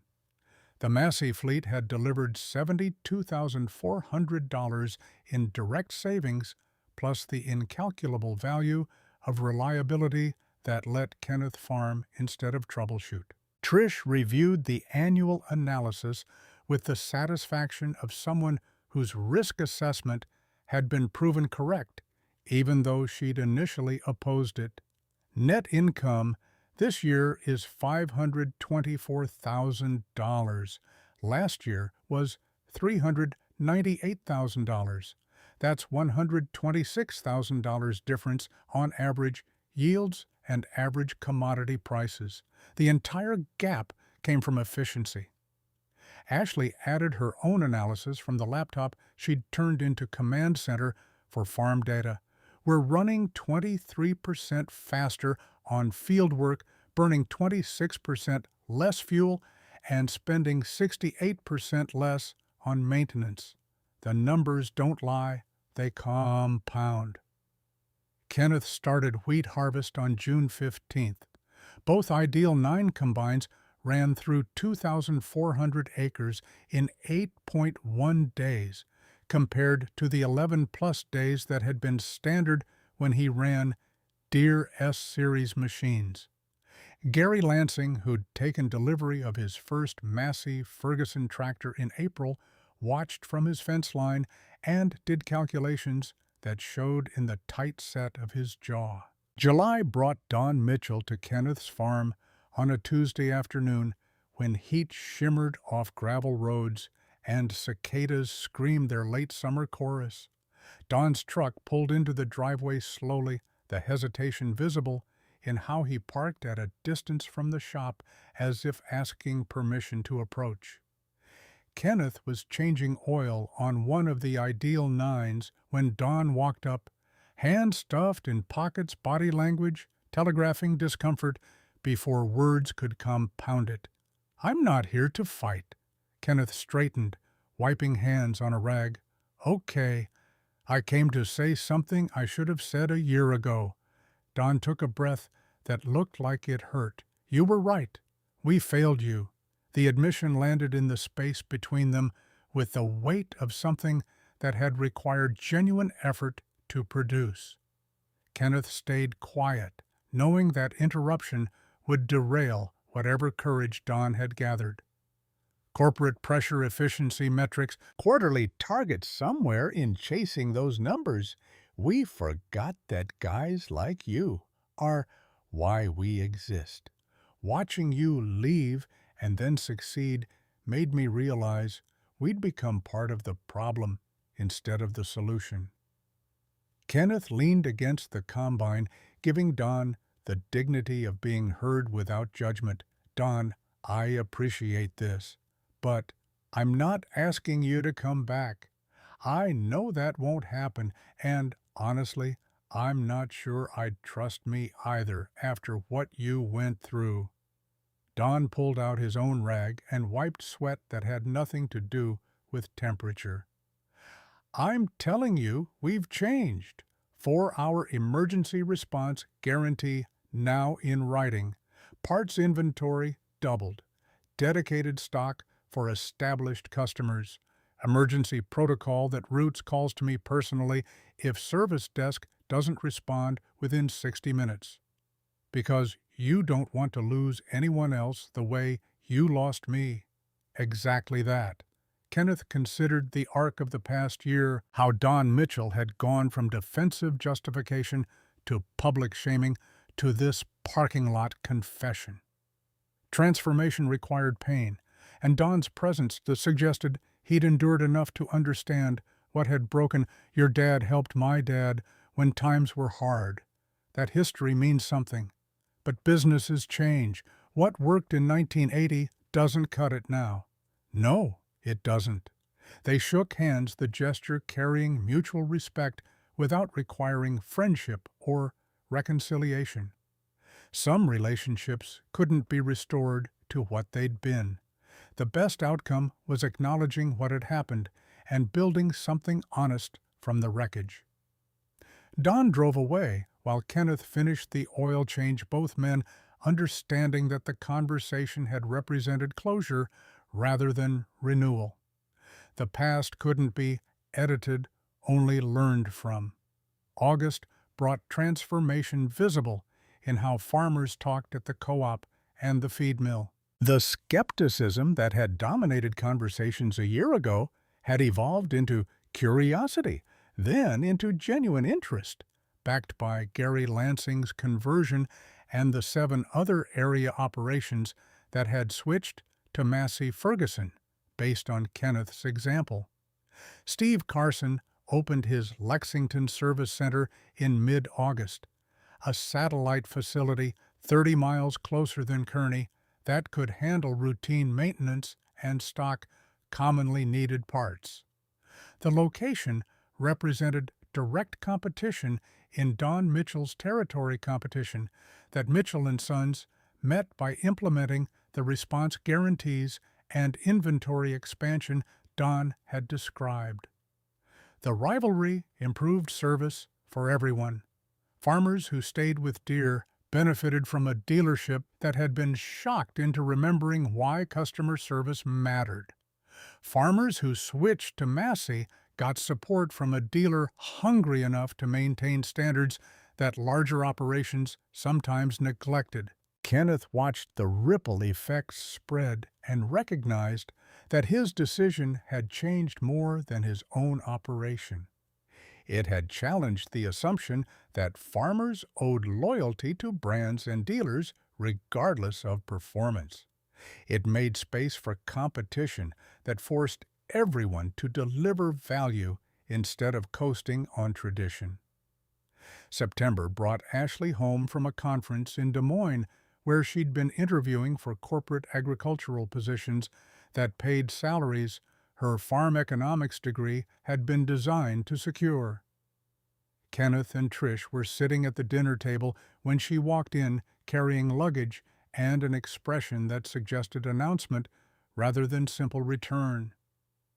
I got a job offer, Corporate Ag Des Moines office, $87,000 salary benefits, relocation assistance.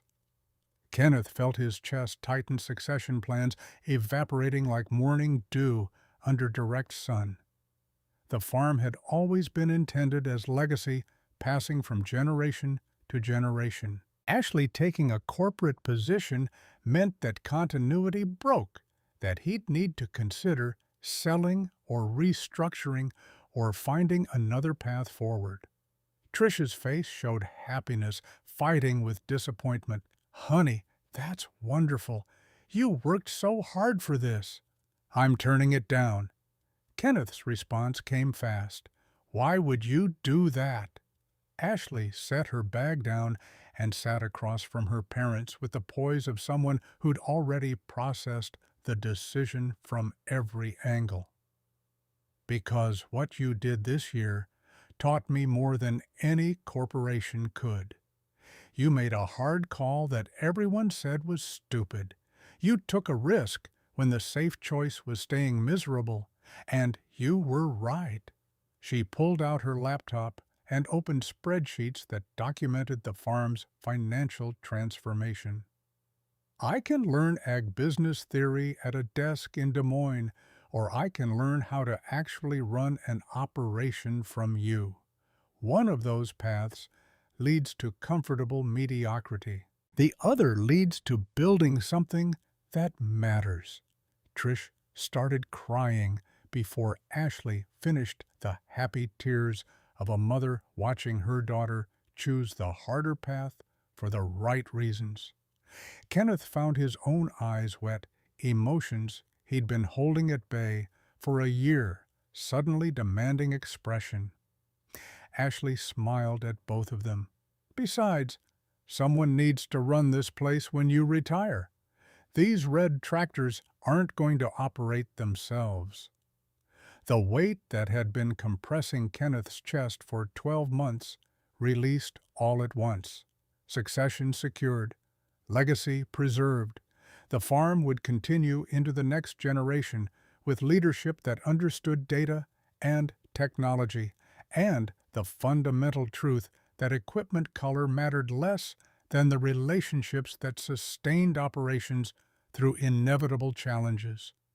October brought the anniversary convergence, 15 months since the decision to switch, 14 months since the first Massey equipment arrived, 12 months since the skeptics had predicted failure by Christmas. Kenneth ran both ideal 9 combines through the same fields where the S78O had died, closing the circle that had started with breakdown and progressed through decision and transformation. The combines worked flawlessly. 0 breakdowns. The wheat came off at yields that matched previous years, despite the equipment change proving that machinery color had no correlation with agricultural outcomes. Performance came from reliability and operator skill, and the ability to work without wondering if the next phone call to a dealer would get answered or routed to voicemail. Robert Peterson stopped by during harvest parking his truck, where he could watch both combines work in synchronized patterns across golden wheat. He found Kenneth during a break between loads, standing in stubble and drinking water that tasted like dust and satisfaction. "You did it. The thing I did 16 years ago, except you did it better."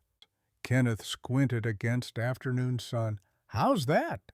I switched brands quietly, didn't make noise, didn't explain, just changed equipment and moved on. You made it visible, documented everything, created data that made it impossible to argue with. Now other guys have permission to think differently." Rob's observation carried accuracy. Kenneth hadn't fully considered, "I wasn't trying to start a movement, just trying to finish harvest." Best movements start that way, not with ideology, but with someone solving their own problem and showing others there's another path. The older farmer climbed back in his truck, leaving Kenneth to contemplate how personal decisions became public examples, whether you intended it or not. Leadership wasn't always about trying to lead. Sometimes it was just about making choices and refusing to hide when those choices proved correct. November arrived with Gary Lansing pulling into Kenneth's driveway on a Saturday morning, trailer in tow, carrying his John Deere 8R tractor. Kenneth walked out to meet him, already knowing what the arrival meant before Gary spoke. "Selling it. Ordered a Massey 8S from Steve Carson. Delivery next month." Kenneth studied his neighbor's face, looking for regret or hesitation. "Don Mitchell, no yet. Told him yesterday. You know what he said. I understand. That's how I knew things really changed. Year ago, he'd have tried to talk me out of it, would have offered deals and promises. Now, he just said he understood." Gary climbed down from his truck boots, hitting gravel with finality. "I watched you for a year. Watched you work faster, spend less, break down less. Watched the whole county predict you'd fail, and watched you prove them wrong. That kind of data, you can't ignore it." The conversation represented more than one neighbor following another's example. It validated that Kenneth's experience hadn't been anomaly or luck. The performance gap between equipment brands and dealer philosophies was real, measurable, repeatable. Other farmers reaching the same conclusions meant the transformation extended beyond individual operations into something approaching industry shift. December brought Steve Carson's Satellite Service Center its first real test. One of the MF7S tractors developed hydraulic leak on a Sunday afternoon while Kenneth was feeding cattle. He called Steve's emergency line at 3:30 p.m., half expecting voicemail despite all the promises about availability. Steve answered on the second ring. "What broke?" Kenneth explained the leak. Steve had a technician at the farm within 90 minutes with the replacement hose and fittings, fixed by 5:45 p.m. Refused payment beyond cost of parts. "You're within warranty period. Labor's covered." The response time would have been impressive on a Wednesday. On Sunday, it represented commitment that validated every promise Steve had made about how his dealership operated differently. Kenneth mentioned it to Rob Peterson the next day at the feed mill. "Steve sent a tech on Sunday afternoon, fixed it in 90 minutes. Rob smiled with the knowing expression of someone who'd experienced similar service. "That's what you pay for, not the equipment, the response when equipment breaks. Massey Deere case, they're all good machines. Difference is who answers the phone and how fast they show up." January 2026 brought the Farm Bureau meeting again, annual cycle, returning to the venue where Don Mitchell had made his public statement about loyalty and community support 14 months earlier. Kenneth walked in with less anxiety this time, aware that the room's opinion had shifted even if not everyone had switched allegiance. The meeting followed standard structure until open discussion. This time, when Don Mitchell stood, his voice carried different tone. "I want to acknowledge something publicly. Last year, I spoke about loyalty and community, and I used those words as weapons against someone who'd been failed by my dealership. That was wrong." The room quieted attention, sharpening. Kenneth Taylor didn't abandon Mitchell and Sons out of disloyalty. He left because we stopped delivering the service his operation required. Watching him succeed forced us to examine how we'd changed, how corporate pressure had degraded the relationships my father built. We've spent the past year implementing changes that should have been in place all along. Don looked directly at Kenneth for the first time. "I can't undo what happened, can't get back the customers we lost or repair relationships we damaged, but I can commit publicly to being the dealership this community needs, whether or not everyone here chooses to work with us." The speech represented genuine accountability, rare enough in business that the room received it with respectful silence. Don sat down, and the meeting continued. The atmosphere shifted from judgment to something approaching acceptance, that multiple paths could coexist without requiring everyone to choose identical solutions. After adjournment, Don approached Kenneth in the parking lot. "Meant what I said in there. I know, that took courage. Took losing you to find it. Sometimes that's what change requires." They shook hands again, the gesture carrying less weight than the first time, because the relationship had already reached its terminal point. But it represented completion, the final chapter closing on a story that had defined both their years. February brought the financial review that marked 18 months of operation with Massey Ferguson equipment. Ashley compiled comprehensive analysis that documented every measurable metric: fuel costs down 24% annually. Maintenance expenses reduced 68%, downtime decreased 91%, response time for parts and service averaging 3.2 hours versus the multi-day waits that had been standard under Mitchell and Sons. Trish reviewed the numbers with the satisfaction of someone whose initial skepticism had transformed into evidence-based confidence. We're net positive $142,000 compared to projected costs if we'd stayed with Deere. That's not accounting for the value of reliability and reduced stress. Kenneth studied the spreadsheet and recognized that the decision's value extended beyond dollars. We proved something bigger than equipment performance. We proved that you don't have to accept degrading service just because changing feels risky. Ashley added philosophical dimension to the practical analysis. "Dad, what you did gave other farmers permission to prioritize results over tradition. That's leadership, even if you never intended it that way." The observation landed with accuracy that made Kenneth uncomfortable. He'd never sought to be example or pioneer.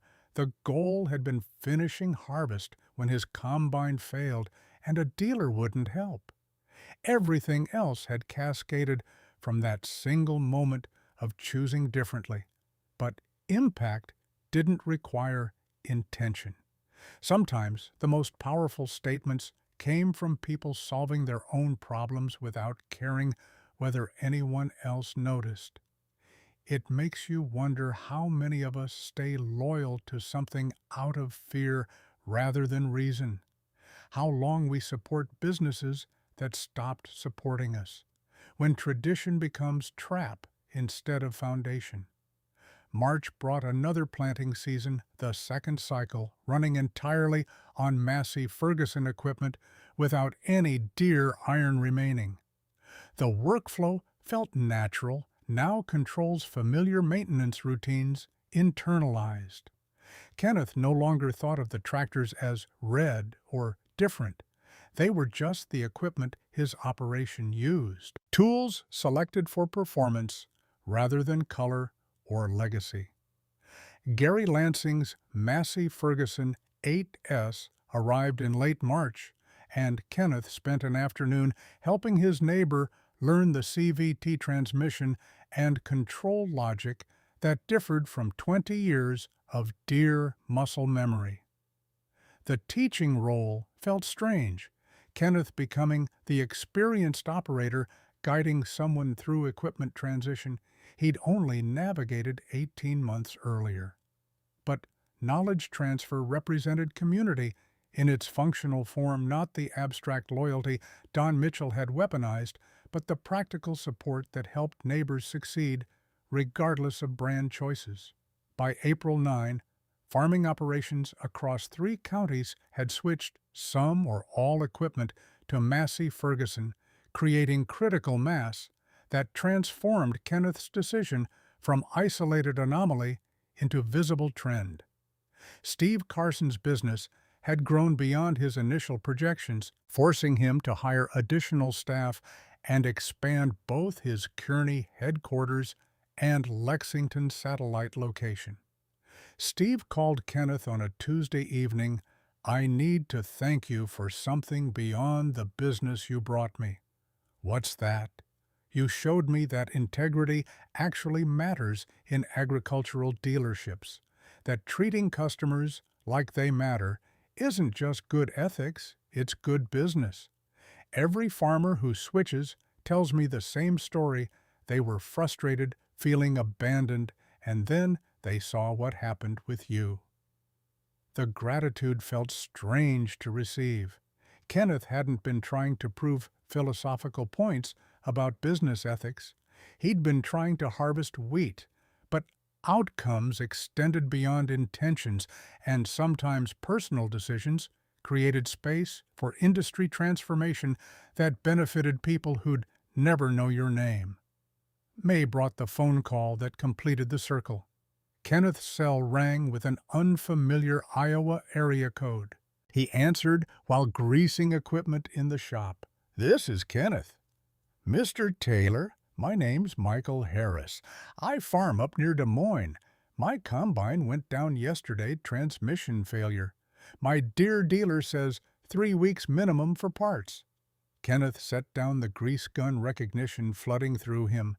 "And you're looking at crop in the field with a narrow weather window." "Exactly.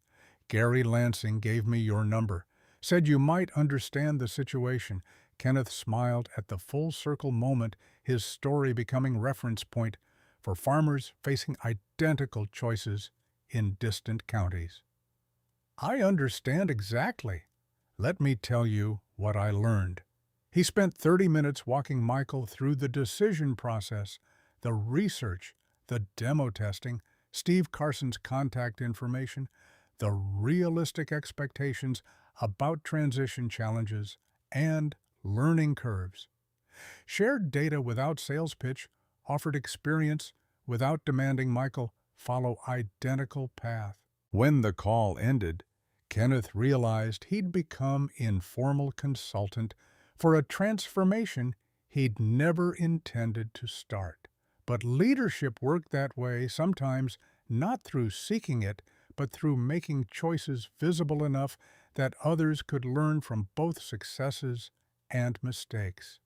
June 2026 marked 2 full years since the S780 transmission failure, 2 years since Kenneth had called Don Mitchell's emergency line and gotten voicemail. The anniversary arrived with wheat harvest again, annual cycle returning to the inflection point that had changed everything. Kenneth stood in the shop surrounded by Massey Ferguson equipment that now felt as natural as breathing. 2 Ideal 9 combines with 2,840 combined hours and exactly 2 significant repairs in 24 months of operation.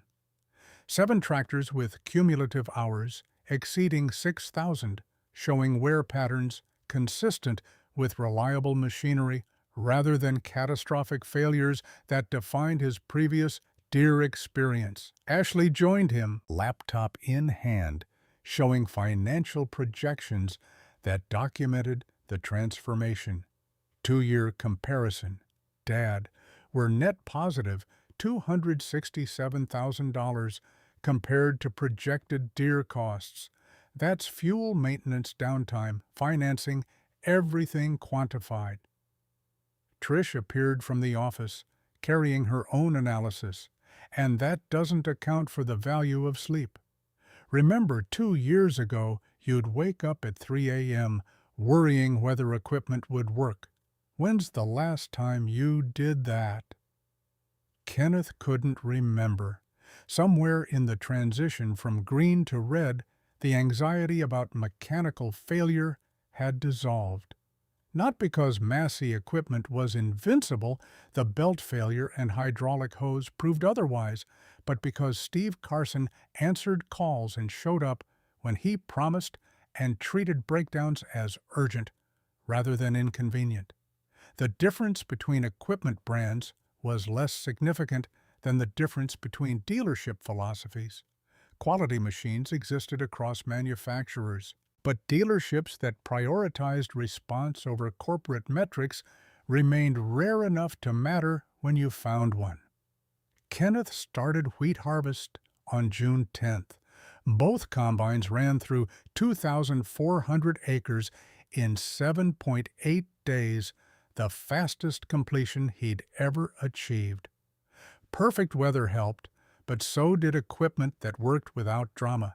Combines that didn't require constant adjustment or troubleshooting systems that performed as designed, instead of surprising him with failures rooted in manufacturing defects that slipped past quality control. Gary Lansing finished his wheat 3 days after Kenneth running his new Massey 8S with the confidence of someone who'd made peace with his decision to switch. They met at the co-op afterward, both covered in harvest dust, both wearing expressions that mixed exhaustion with satisfaction. Fuel costs came in 22% under what I spent last year on the same acres. Kenneth nodded. Sounds about right. That's consistent with what we've seen. You ever regret it? Switching, I mean. All the drama it caused. Kenneth considered the question honestly, weighing the social cost against the operational benefits the relationships burned against. The anxiety eliminated not even once. The answer carried finality that surprised him with its certainty. 2 years of data and experience had transformed initial decision into conviction. The brand on equipment mattered less than the people who answered when it broke. Legacy meant nothing if it required accepting service that threatened operations. Loyalty without reciprocity wasn't loyalty, it was exploitation wrapped in tradition. July brought Kenneth, Trish, and Ashley together in the wheat stubble at sunset. Walking through fields where golden stalks had stood 2 weeks earlier. The harvest was complete yield strong another year, successfully navigated with equipment that had proven itself through accumulated reliability rather than marketing promises. Ashley stopped walking and turned to face her parents. I've been thinking about what made this work. Why switching equipment succeeded when everyone predicted failure. Kenneth waited for her analysis, knowing his daughter's mind processed patterns that he sometimes missed. It wasn't just that Massey builds good combines or that Steve Carson answers his phone. It was that you were willing to question what everyone else accepted as unchangeable truth. That loyalty to a brand or dealer wasn't worth more than the results they delivered. Trish added her perspective shaped by 25 years managing farm finances. And you were willing to endure social cost to fix operational problems. That takes conviction most people don't have. Kenneth looked at his wife and daughter standing in stubble that would become next year's wheat continuity. Stretching forward, I just wanted to finish harvest. Everything else happened because I refused to accept that waiting 6 weeks for parts was normal or acceptable. Sometimes the most powerful transformations started with someone solving their own problem and refusing to pretend the solution didn't exist just because it required changing things everyone else accepted as permanent. The evening lights stretched their shadows long across the field. In the distance, red combines and tractors sat parked in the shop, silent testimony that different choices led to different outcomes, that tradition only held value when it served the people it claimed to honor. Kenneth's phone buzzed. Text message from Steve Carson. Got a farmer from Kansas asking about you. Can I give him your number? Another one who's had enough, Kenneth replied immediately. Absolutely, happy to help. The story kept spreading one frustrated farmer at a time, each discovering that alternatives existed if you had courage to look beyond what everyone else assumed was inevitable. Somewhere in Mitchell and Son's showroom, a bronze plaque still hung with Kenneth's family name engraved as cornerstone customer. The plaque represented history that mattered relationships that had built foundations, but it also represented the moment when history became obstacle rather than asset, when dealers confused tradition with entitlement and forgot that Cornerstone customers had the right to expect Cornerstone's actually supported weight. Kenneth had walked away from that plaque and everything it represented. In exchange, he'd gained equipment that worked a dealer who answered, and the freedom that came from knowing loyalty was transaction that required both parties to honor obligations. The sun dropped below the horizon, casting the fields in twilight that made red equipment look almost black. Tomorrow would bring new work, new challenges, the perpetual cycle that defined agricultural life. But Kenneth would face it with tools he trusted and relationships built on performance rather than guilt. That was the only loyalty that paid the bills and let you sleep at night without wondering if tomorrow would bring the call to a dealer who'd stopped caring whether you succeeded. So here's my question for you. Have you ever had to walk away from something everyone told you not to leave? A job that didn't value you, a relationship that stopped being equal, a brand you thought you'd be loyal to forever. Did it work out, or do you regret it? Tell me in the comments, because these stories matter. Your story matters. Kenneth Taylor didn't switch to Massey Ferguson to make a statement. He switched because he couldn't afford not to, and in doing so he learned the hardest lesson farming teaches: the brand on your equipment doesn't harvest your wheat. The dealer who answers your calls does. And sometimes the most expensive decision you'll ever make is staying loyal to something that stopped being loyal to you.